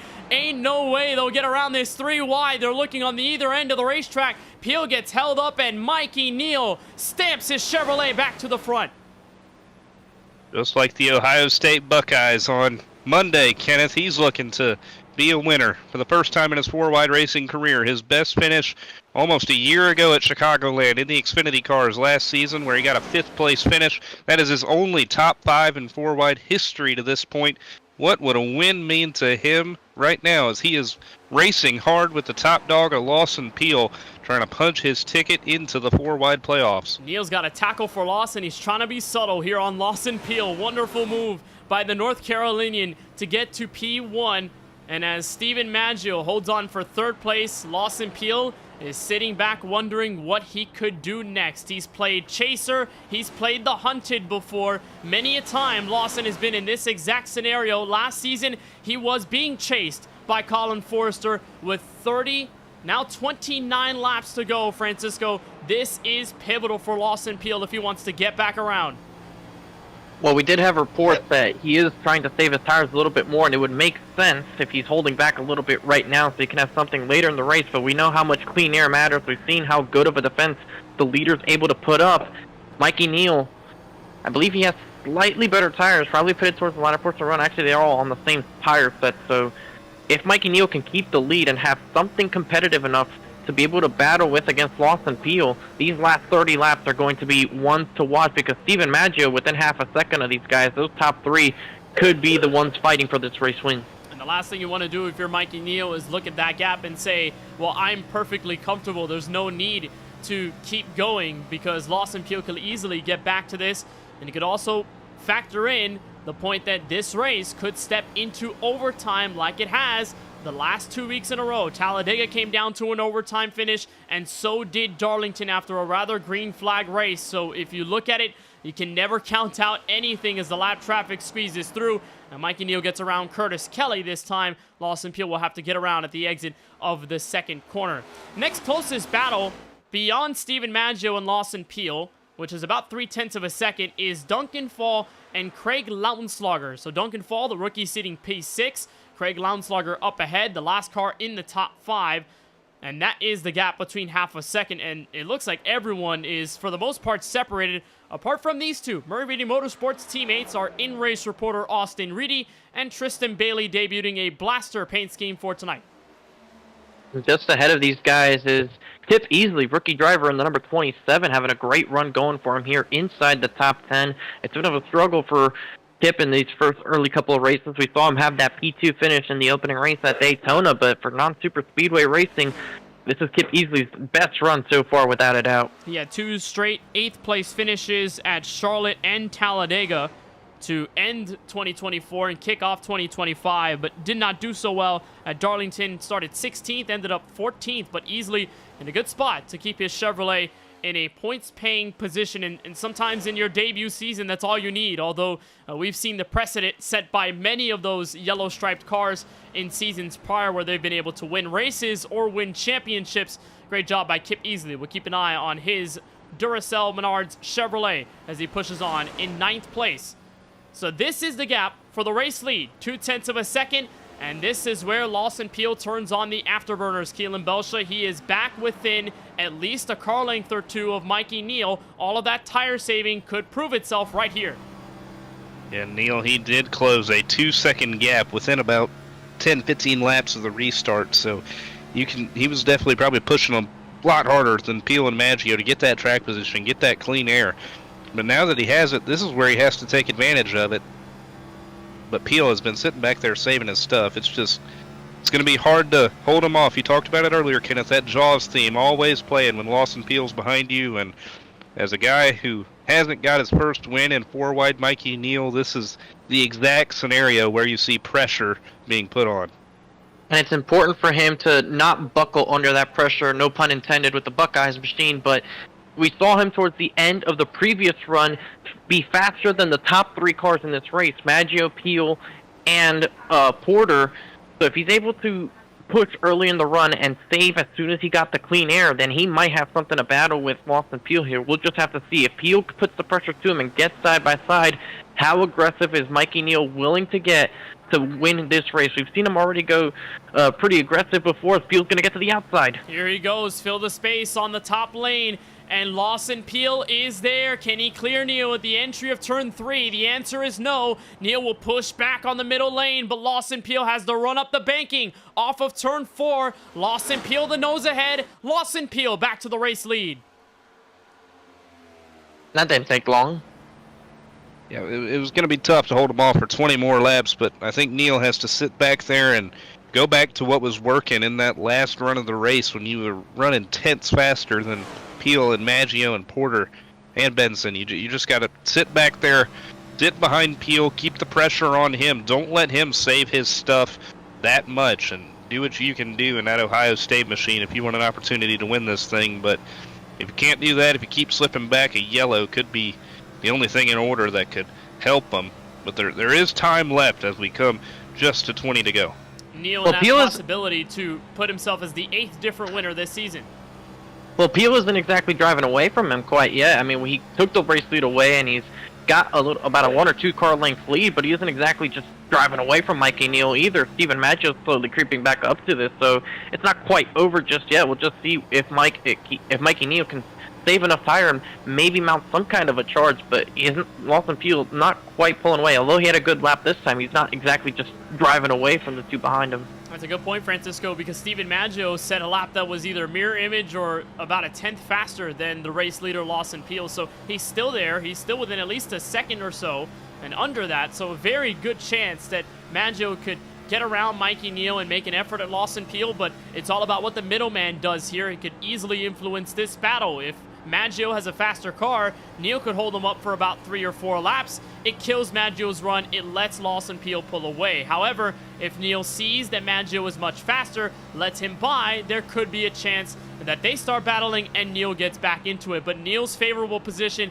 is that he's fast enough to keep pace with the Columbus, Mississippi native and get back to him on track without worrying about what Steven Maggio does in these final 18 laps and charge for the race lead. Just like you said, Keelan, he's looking for his first career 4-wide victory, something we haven't seen in quite a while. It's been a minute since we've seen a first-time winner, at least in overall 4-wide history. Plenty of our winners this season have already won races prior, so this will be a monumental step if the North Carolinian can get it done, but still a long way to go.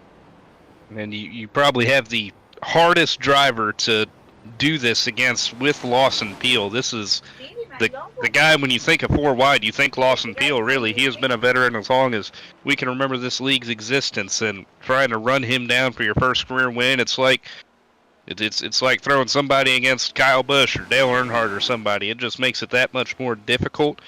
But Neal, he seems up to the challenge. He has kept his composure for the most part, and he has held that second position as he has an opportunity. And he's there on the inside, peeking into turns 1 and 2. He had a nose underneath the quarter panel of the Chevrolet for a moment, so Peel thought he was getting away from this fight, but Neal was starting to reel back in. Peel's Exalta Chevrolet running the high side. We know how fast Neal was over the long run. In comparison to the leaders, could not get back to them by the time they started green flag pit stops, but the crossover point is now lap 26 and 27 of the stint. Turning point with 15 laps to go. I will say that he's kept running the bottom, which has been documented to save tires better. Peel moved up at some point to run better lap times and make the move. So whatever Peel saved, is it now equalized? Was Mikey Neal able to save a little bit more tire towards the end of this run to give him a chance to attack again? You saw Peel was able to put a much better lap this time around. But it's like we mentioned a couple laps ago, he's not exactly driving away from these guys. These guys are certainly still in play, and 5 seconds clear of 4th place Lance Hill. Craig Lautenschlager and Duncan Fall out battling for the 5th position right now. Yeah, they're doing great as it stands. I mean, Lance Hill, you talk about the struggles of the early season, then the win at Talladega, and all of a sudden, Lance Hill has a very fast race car tonight from Kansas and is going to put this Skull Machine in a very good spot if this race stays green with under 14 laps to go. Lautenschlager pushing his way through the top 10, and after battling for most of this race with Brandon Banks, who sits in 7th right now, Lautenschlager has to deal with another threat, this time a Toyota Camry in the form of Duncan Fall, but it remains 3/10 in the battle for the lead, and now here comes Steven Maggio, who was about the same pace as Lawson Peel on the last lap. Here he goes down to the inside. Maggio for 2nd place in turn 3. Gonna make a charge down into turns 3 and 4, trying to feel like if he has something for Peel, he needs to get around Neal first, but he's not going to make it easy on him. Well, actually, I think Neal gets a great run here, and he's going to close the gap on Lawson Peel. These three continue to accordion up to each other, and they could be well within a blanket, each one thinking they have a shot at this win. As we approach almost 10 laps to go in this race, Mikey Neal's back to the back bumper of Lawson Peel, and all the while Maggio's closing in as well. So this is going to be a 3-way battle for the win with 11 laps to go. And while Neal is trying to become the 8th different winner this season and to get his first 4-wide victory of all time, Lawson is trying to stay at the top of the all-time wins list and get win number 4. and so is Steven Maggio. They're all tied with each other and Brandon Hawken, 3 wins apiece this season, so that could separate themselves for the most wins by a driver in this 2024-25 campaign. Maggio lets off the Jets for a bit. Mikey Neal is starting to turn them up, and Lawson Peel is worrying quite a bit to the entry of turn 3. Will cross the line with 10 laps to go, and Keelan Belsha, if you are Mikey Neal right now, what can you do to fluster the 12 car? You just got to keep trying to get those runs on him down these straightaways. Peel has been doing good defensive driving, taking into account these next-gen cars, how they drive in real life and how they drive on the sim. You got to block that car behind you, take his momentum away, take the air off of the nose of his race car and really hold him up, and that's what he's doing a good job of doing right now. And that's what's going to make it that much more difficult on Neal. Because really, if you go to the bottom, he's going to try it here, and this is really going to be the tell on if he can do anything. He gets a great run through the center of the corner, but just nothing off. Well, a little bit off. He's going to stick with him a little bit closer, try to draft up to him. I just don't think it's going to be enough to make the pass on the bottom. He could build enough of a run. We see him working the outside, trying to do something. Maggio's actually going to get a good enough run here. We'll see if those two decide to work together, push each other down the straightaways to catch up to Lawson Peel. It's entirely possible. Those guys are allies. Mikey Neal and Steven Maggio are. Mikey Neal, former BBR driver, is an ally. He actually doesn't have that great of a center of the corner in 3 and 4. Maggio's going to pull up to his bumper and try to push him down the straightaway. We've seen Mikey Neal through this long run, despite using up those tires early on and getting past eventually, is trying to recover, but all 3 of these guys have moved up to the high side, which is going to make this difficult, but all it takes is one mistake, Kenneth. And you know that obviously Neal and Maggio are sort of affiliated with the KBueno Racing team, but they are individuals at the end of the day with 8 laps to go. This is the moment where you turn on the individuality and you say, I want the win. I'm not going to give it to a teammate. I'm going to try and fight for it myself. But again, it's that proposition that if Maggio plays hard with Mikey Neal for enough laps, Lawson Peel can easily scoot away with this thing. It takes at least 1 or 2 laps of going side by side for Peel to at least extend the gap by more than half a second. So it is a risk that you can take it for Steven Maggio, but it has to be one that you are worth taking at this moment in the race with time that is dwindling by. 6 laps to go at the start-finish line, and there we have it. Yellow flag for the 5th time tonight, and that should bring us into overtime. Craig Parks and Christopher Bishop are destroyed on the tri-oval. Shades of Darlington. Oh boy. Well, and this it looks like changes everything. There was contact between Bishop and Eric Stewart, which sent Christopher Bishop into the wall, broke his steering, and unfortunately collects Craig Parks in the process, and that's what brings out this caution here, Kenneth, and a close one for Tristan Bailey. Craig Parks was a lap down 16th. Christopher Bishop was 8 laps down in 23rd, and this is exactly what kicks off the issue. We'll take a look here from Bishop as he gets around Tony Kivitt, at least is trying to. Eric Stewart scoots up high, and it's just this little merge right off of turn 4. Bishop gets really high off the track, gets off the wall into Craig Parks, and that is what sends them for the whirl on the racetrack. Charlie Beyer, we have the leaders on pit road with 6 laps to go. And those are your 3 leaders who were under a blanket this entire run. What a race that was shaping up to be, but now the tides have turned. Now, what do you do here? These cars have at least 1 tire set left. Do they take 2 tires? Do they take 4 tires? Here they come pulling into the pit stalls. Lawson Peel is the first one in. He'll enter his stall. Remember, we had a Steven Maggio 2-tire call earlier on in this race, so there is an opportunity that it could happen again. Right sides are up on the Interstate Batteries Toyota Camry. Does he let go after this? The answer is yes. Maggio takes 2 tires. Neal. So does Mikey Neal, and Mikey Neal grabs the race lead off pit road. Unbelievable. Him and Maggio with the 2 tires will lock out the front row. You have to go back to Lawson Peel and Lance Hill. Lance Hill actually took 2 tires there as well. So we'll see just how Mikey Neal and Steven Maggio decide to play this as far as which lines they choose to go on the restart, since Lance Hill is also on their strategy. Looking through the rest of this top 5, Kenneth, everybody else appears to have taken 4 tires under this pit stop, and luckily for Jaden Porter as well, Kenneth, he was in the free pass position at the time of the caution, so he's able to get 1 lap back and get back to the lead lap as we have word from Charlie Beyer. No issues for anyone down pit road. 3 takers for 2 tires. That 88 Mikey Neal, 51 Steven Maggio, and that number 1 Lance Hill sitting right behind Lawson Peel. It was a close race between those two coming out, but ultimately it's going to shape up with that top 4 with Craig Landslager rounding out the top 5. Guys, it's going to be a close one. Could it be any more dramatic than that? As we'll have a restart, at least within 3 laps to go. I believe we will have an organic restart with at least 3 or 2 laps left, so we will not have overtime as it stands right now. The lights are off from the iRacing official pace car, so we will indeed have an organic restart with 3 laps to go. Should we get a caution flag, that's where we enter overtime, but for right now we have the opportunity to end this race under green and under scheduled distance at 201 miles. Remember that the last 2 races of this series, Talladega and Darlington, ended over 1 attempt at a green-white checkered. It could very well happen with all of the chaos that could unfurl in the next half lap. But it's Mikey Neal on a 9.5 second stop with Steven Maggio on the inside that put in the same time down his pit box.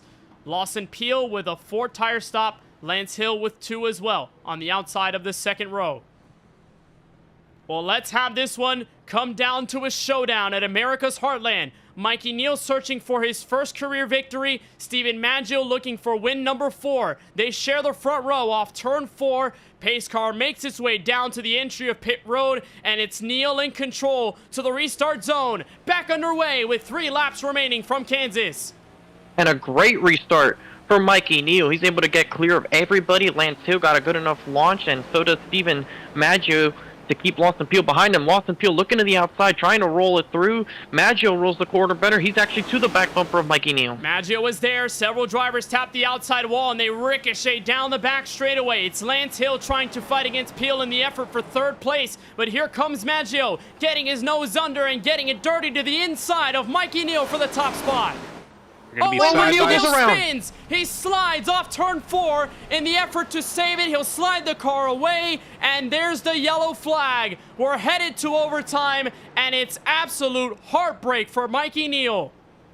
That is very heartbreaking for Mikey Neal, Kenneth. He found his way into the contention of this win and had definitely a great chance to win it, but it looks like the car stepped away from him off the corner, and Maggio finished him off.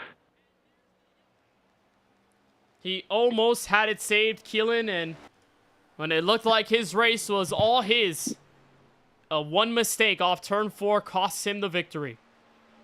Yeah, I'm not sure if he wanted to get stuck on the top going there through 3 and 4. I think Maggio just kind of confused him going down into turn number 3. You got to know the nerves when you're going for your first career win in this situation. He probably wanted to go to bottom there. Thought Maggio made his move a little bit later in the corner. And remember, cold tires coming off of 4 here. Just a little bit sideways, and Maggio was there. Just nowhere to go for him. Slid it through the grass. That's heartbreak right there. And that is so tough for Mikey Neal, who you could argue put up his best performance of his 4-wide career tonight after putting his Chevrolet on pole and then just getting mired back to the top 6, but then rebounding through strategy, being the fastest car over the long run, and going head-to-head with Lawson Peel for the race lead lap after lap after lap, and it's one mistake off turn 4 where the car's loose. Steven Maggio is there with not enough time to react, Francisco, and that's all she wrote to get Mikey Neal spun around off the final corner. Yeah, here's the point of view from Maggio. Just nothing really Maggio can do to avoid this. Neal gets loose right here, just trying to stay in the throttle. He doesn't even see that Mikey Neal is sideways in that moment in time, and yeah, this is definitely a heartbreaker. You're definitely going to feel for Mikey Neal. He's able to stay on the lead lap, has no damage on his race car, but certainly is going to feel like he definitely threw at least an opportunity away. He was certainly fast enough to be able to battle with Lawson Peel, with Steven Maggio to fight for this race win, but unfortunately for him, he's going to try and recover. We have a couple of takers on pit road. Scott Healy moves up into the top 5. Kip easily into the 7th place position. Tony Kivett inside the top 10, as we do have a pit road report from Charlie Byer. Led in and out by Jaden Porter, who got a wave around on that, or excuse me, a lucky dog on that last restart. I mean, from 15 on back, why not take a new fresh to 4-set Goodyear tires? 7 people came down with him by the likes of Kyle Benson, Mikey Neal, Curtis Kelly. These guys are taking a little bit of a gamble to try to finish this one out in good position. Thank you, Charlie. There's Jaden Porter as he came out of pit road 15th with Eric Schaefer right in front of him. And obviously Mikey Neal, the heartbroken car, further back in the field behind Kyle Benson and several others. So we will get our first proper attempt at overtime started here from Kansas. It's our third straight race to enter overtime, by the way, alongside Talladega and Darlington over the last 2 weeks. And here's how overtime will be settled. We'll take the green flag with 2 laps to go in this restart formation double file.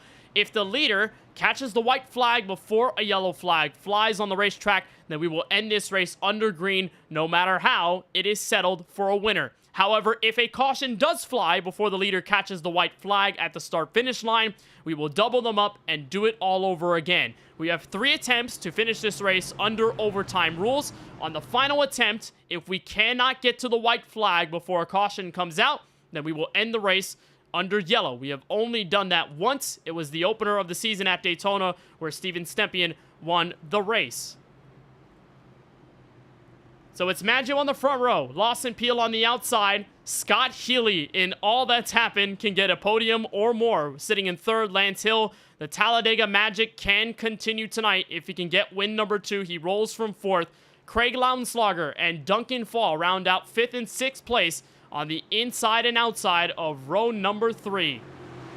Let's do it for the 3rd week in a row. 2 laps to go, and the field to settle this one. Maggio, Peel to the green flag. Attempt number 1 at overtime. And it looks like Maggio's going to get clear. It wasn't a great restart for Duncan Fall further back. They're already 3 wide for that position. Keep easily on the bottom.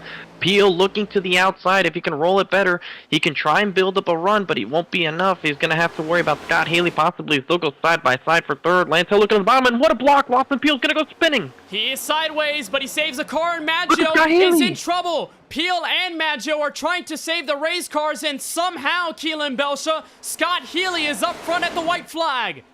Scott Healy. Oh my goodness. Every time we have an overtime and he's here, he finds his way into the top 3 late in these races. He was short at New Hampshire, he was short at Charlotte, but now with a decent gap back to Lance Hill, it's looking like he won't be short anymore, Kenneth. They are nearly 4 wide on the back straightaway, and after Maggio and Peel get into drama, it's the season OG, the season 2 champ, Scott Healy, who walks away off turn 4 with a walk-off victory. Checkered flag. Scott Healy, the winner from Kansas Speedway. Oh, and a big crash right at the line.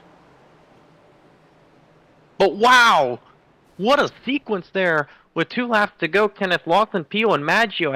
I didn't even realize that Maggio had an issue there off of turn 2. Next thing you know, they're blocking each other down to the bottom of the racetrack.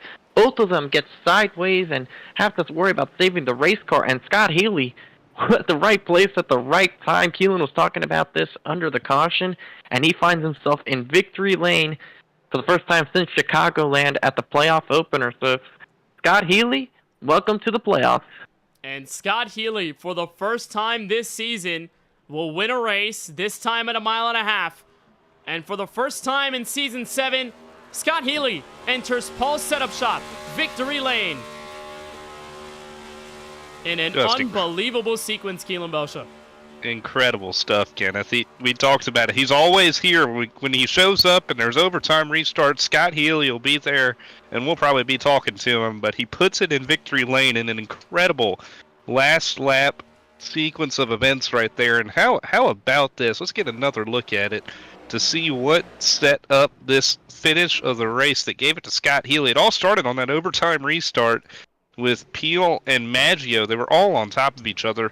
Here's from the initial restart. Maggio gassed it up, and Peel stayed with him pretty good. He got clear, but he looked to make a move in turn 1 and 2. Couldn't quite do it. There you see him taking a look to the bottom. He'll try to roll the middle right here around him, and these 2 guys just being so aggressive. I think they both kind of do the same thing, step over their toes. They both get loose off the corner.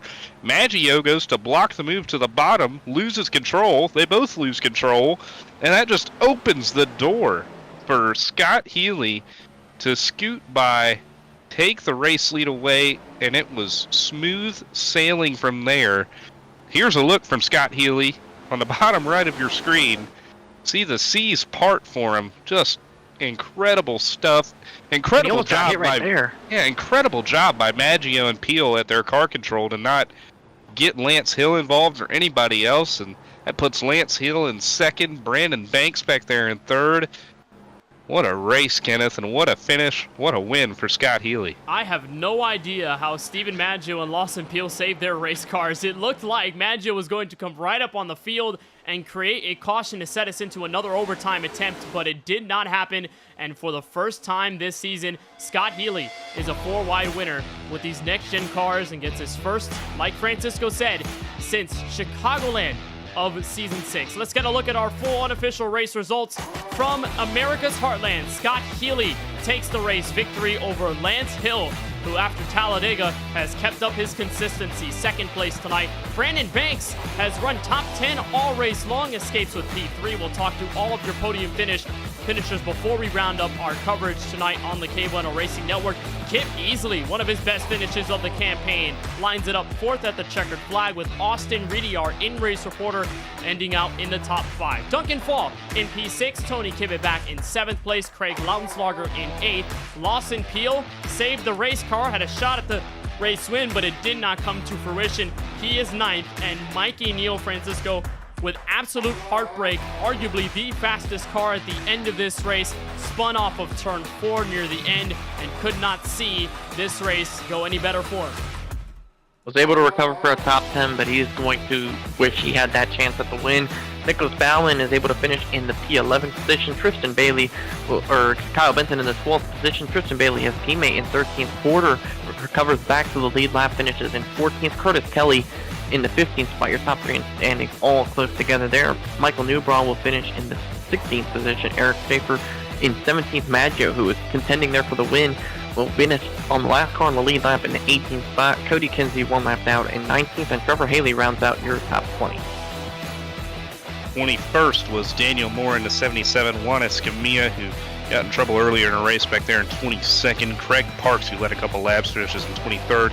Eric Stewart back in 24th. Christopher Bishop in 25th. Ryan Pandiccio back in the 26th position. Brian Dixon in 27th. Adam Alishire, Tyler Murray, and Kevin D'Elia round out the 30-car field from tonight's running at Kansas. AJ Green back there in 31st as well. Oh, there's Keelan Belcher, 32nd. I wonder why that happened. It was just registered as a driver.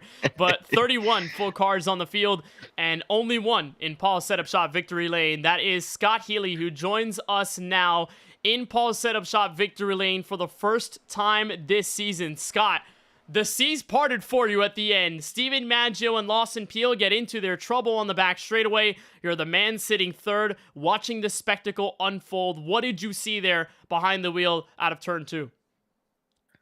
Well, I didn't expect that to happen at all. I thought they were just going to block each other, and then somehow, I don't know if one of them got tapped and loose. I don't know exactly what happened. I was just looking in front of me as I saw them block underneath, and I just saw the 52, I think his number is. I don't know. Some green card is coming right back up. I'm like, oh no, here we go. I'm going to get wrecked again. And he turned it the other way, and I was like, all right, I'm clear. And I was like, please God, there's come to a white.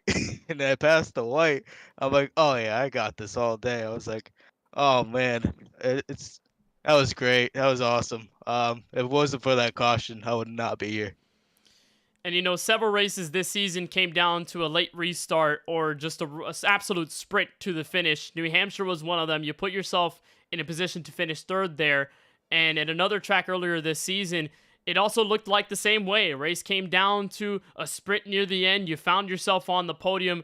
And this one, it almost looked like it would go the same way. You've had several of these great finishes, but not a win. How good does it feel to get back to victory lane, even though it came in the wildest fashion possible under overtime?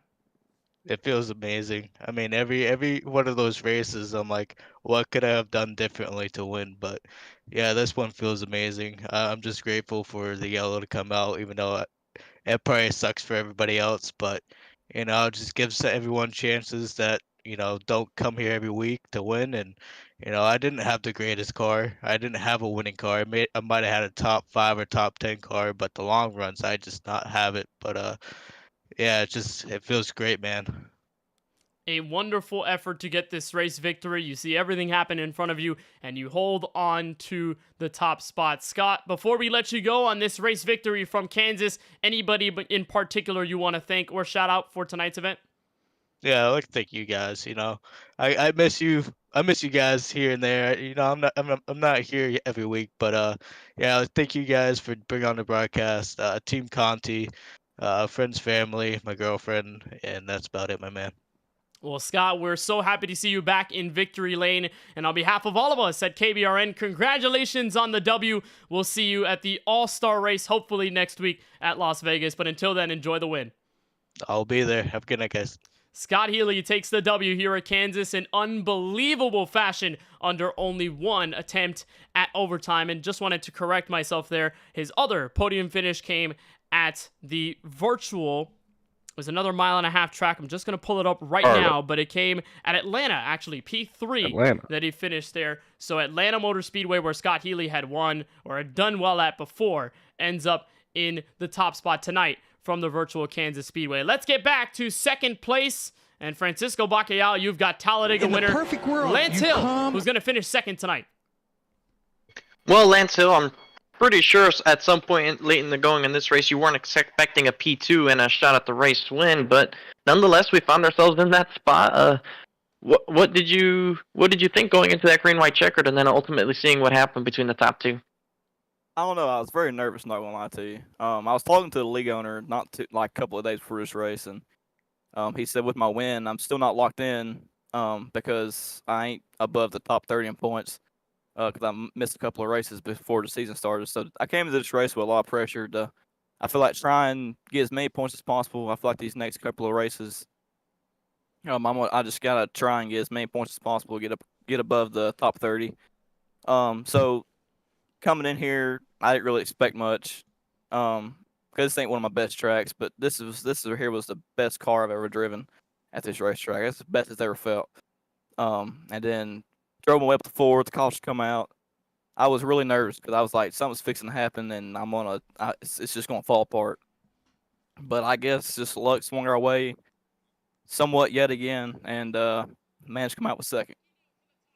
Well, you mentioned the point situation. You are currently 32nd after the updated points handed to me by Tyler Murray. You are unofficially 7 points behind the 30th position, Colin Forrester, but you're also not the only one in the battle to get inside the top 30. You're in the same battle with Steven Stempian, who's at least in a position where he can make the start requirement and also get into the top 30. We were informed that Scott Healy won't be able to make enough starts to make that playoff bid. So right now, you and Stempian are battling for the top 30. So now that you've had the win, you got it at Talladega, you're getting these good runs, and we move on to the All-Star break. When we return from it here, Lance, what is your goal for the remaining races before we approach the playoff? Just pretty much just try and keep doing what we've been doing. I mean, Darlington last week wasn't the best. I mean, it's also probably one of my worst tracks. And the car drove nothing like I expected it to last week. So really, it's just to put together races like tonight and like we did at Talladega, and just new year, new me. I feel like I feel like things have been going way better since the new year. So I'm gonna try and keep it going, and hopefully, I pray that we can make our way to the top 30. 2 top 5s on the season, and they have come in the 3 races we have done so far this year. Lance, so certainly would agree with that kind of sentiment. Of course, we'll go All-Star Racing next week, so what's your biggest expectations for that?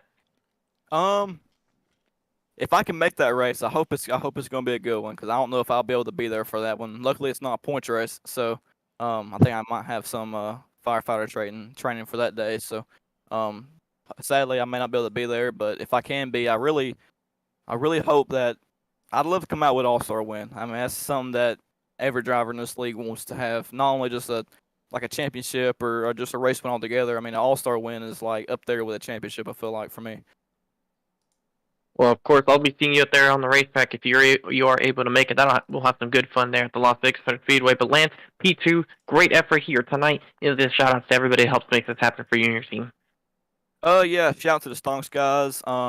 How much effort they put into all this. I know we all pretty sure they all got taken out tonight. Yeah, Stonks, Skybox, just tonight wasn't a good night altogether for them. But I guess for my parents as well, y'all for broadcasting, my girlfriend for supporting me, all the fire guys for supporting me. Pretty sure that might be all I got. Well, appreciate the time you take with us, Lance, and congratulations on the P2 effort here, and we hope to see you out on the All-Star Week next week. Appreciate it. Y'all have a great night. That's Lance Hill, driver of the number 1, and what a great P2 it was for him. And we do have word from Tyler Murray that Murray Reading Motorsports now finds himself at the top of the team standings, surpassing the Not Stars and Still Kind of Thought organization. Just a little update there on the team standings there, kind of. Yeah, wonderful stuff for Murray Reading Motorsports, who have put up a class effort all around. We are joined now by third place Brandon Banks, and Keelan Belcher's got him.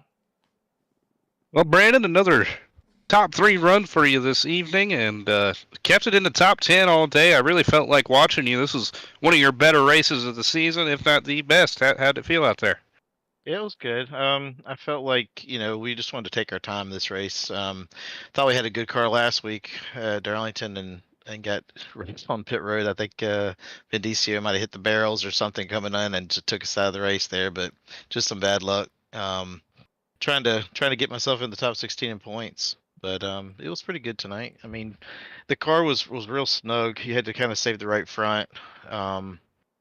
We started in the back, worked our way up about halfway through the field, and we started to get some good track position there, and then ended up making a bonehead mistake and speeding on entry of pit road on a caution, which was stupid, but had to start over again. So that's kind of the track positions where, kind of screwed me up. I think we were going to get a top 10, probably at the end of it, but that caution was kind of in the right place, and just kind of took advantage of it. Yeah, the seas kind of parted for everybody up there who ended up getting a top 5 finish and got really lucky. Nobody came up in the racetrack. I feel like Maggio and Peel did a really good job of saving that race car. But I was looking at it coming into this race, tracking you throughout the race. You were sitting 20th in points, just 22 back of the cut line coming into this run, and you have closed that gap. You've jumped Newbraw and Murray and Bishop. So once he updates that Google Doc, we'll get a better look at it. But I think you're either just first spot out or second spot out, so these points races have really come together. Take us through your strategy as you go through these points races for the rest of the season, trying to hunt down a win. Yeah, so the first part of the season, we've had pretty decent cars almost every week. Just got caught up in some really bad situations. Some of these late race cautions, and feel like we're there and then get taken out of the race and finish 26, so I think just a lot of it's just trying to be smart. These races are really long, especially with having no stages, and you can get really strung out on some of these tracks, and I think that's where we kind of start to strive a little bit, is when we get some of those longer runs and get some green flag pit stops. So hopefully these last couple of races we can get a lot of that kind of racing and take advantage of it, and at least try to work our way into the top there, at least try to make the playoffs. So I've been, like I said, I've had some bad luck. I think if we can just get all that put together, I think we'll be okay. That's for sure, sitting just outside the cut line. Well, Brandon, another great run for you this evening. As you make that push for the playoffs, you want to thank for putting this run together. Oh yeah, thanks for you guys for putting on the broadcast. Appreciate everything you do. DBR guys, of course. I have to go back and look at that thing. I think Lawson had a really good car tonight, so he's probably one of the guys to beat. Don't know exactly what happened, but it is what it is. I'm sure he'll have 50 more chances at it. He's so good. So, but all the DBR guys and Paul's setup shop and everybody that comes out and watches, appreciate it. And said we'll go on to what we got, the All-Star race next. So Vegas, we're pretty good there. So go in there and have a good time. We appreciate you joining us tonight, Brandon, and good luck next week at Vegas. All right, man. Thank you. That's Brandon Banks coming home third here from the virtual Kansas Speedway. I think second podium that he's captured this season in wonderful fashion. So Banks going to be joining a good amount of the field in that all-star race. But guys, let's gather our thoughts about this one. It's similar to Darlington. Came down mostly to green flag strategy. Several Titans taking control of the race lead. And it ends under overtime, under one attempt for the third straight week this season. And for the third time, Francisco, in a row, we have a brand new race winner. Nobody has won more than one race over the last couple of weeks, with Lance Hill, Jaden Porter, and now Scott Healy taking Paul's setup shop victory lane. Absolutely, Kenneth. The last couple weeks, 2025 in general, really, we've seen brand new winners that we probably not necessarily have expected or have seen go to victory lane, because Jaden Porter is certainly someone we expected to see in victory lane eventually. But 2025 has featured Lance Hill, Jaden Porter, and Scott Healy. Probably not exactly the three we would have thought that have gone to victory lane when we previewed these races to begin the new year. But I mean, hey, anything is possible. Scott Healy put himself in position, ran well all night long, and the contact between Stephen Maggi and Lawson Peel occurred and gave him the opportunity to go win the race, and he did the rest. So it was a great job by him to put himself in that spot and was able to execute given the position, and that puts him eligible into the All-Star race. Actually was already eligible due to his Chicagoland win, but that's where we'll be heading at next week, Kenneth, for some All-Star racing action, some alternative to our normal points racing events. So you see all the information regarding how the events are going to work here in a week's time, and I can't wait to be out on the racetrack. I don't think I'll do too great. I'm not great with this race car. Las Vegas is a bit of a wonky track for me when it comes to this race car, but I'll try to have as much fun as I can with the Oreo Coca-Cola Service Record machine. Well, I know that we'll be cheering you on no matter what, and in this All-Star race, you know, Brandon was telling us earlier about points racing and how critical that is to find yourself in the playoffs.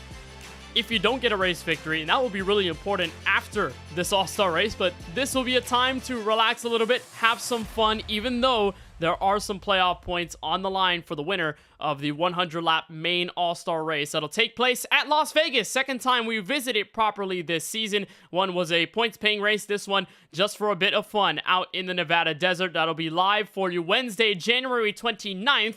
And while you hear our voices on the KBueno Racing Network each and every week, we're going to have a drivers-only broadcast for you. So you're going to hear some of the best of 4Wide take the broadcast booth and swap their driver's wheel for a headset on the racetrack. We'll see how that all goes. It'll be a ton of fun, so you won't want to miss it. Once again, January 29th at around 8 p.m. Eastern here on the KBueno Racing Network YouTube channel. If you want more information, you can go to the 4WR Racing Twitter channel or X channel, as a matter of fact, for all of the info regarding that. But you're right, Scott Healy ends up qualifying as he won last season's edition of Chicagoland. He's won tonight at Kansas. And we've got several other drivers and champions that'll take the racetrack at Las Vegas. And if you want to participate in the fan vote, do not hesitate to get to 4WR Racing on X or 4wideracing.com, the website, to get your fan vote in and let us know which driver you want to see take a part in this 100-lap main event at the virtual Las Vegas Motor Speedway.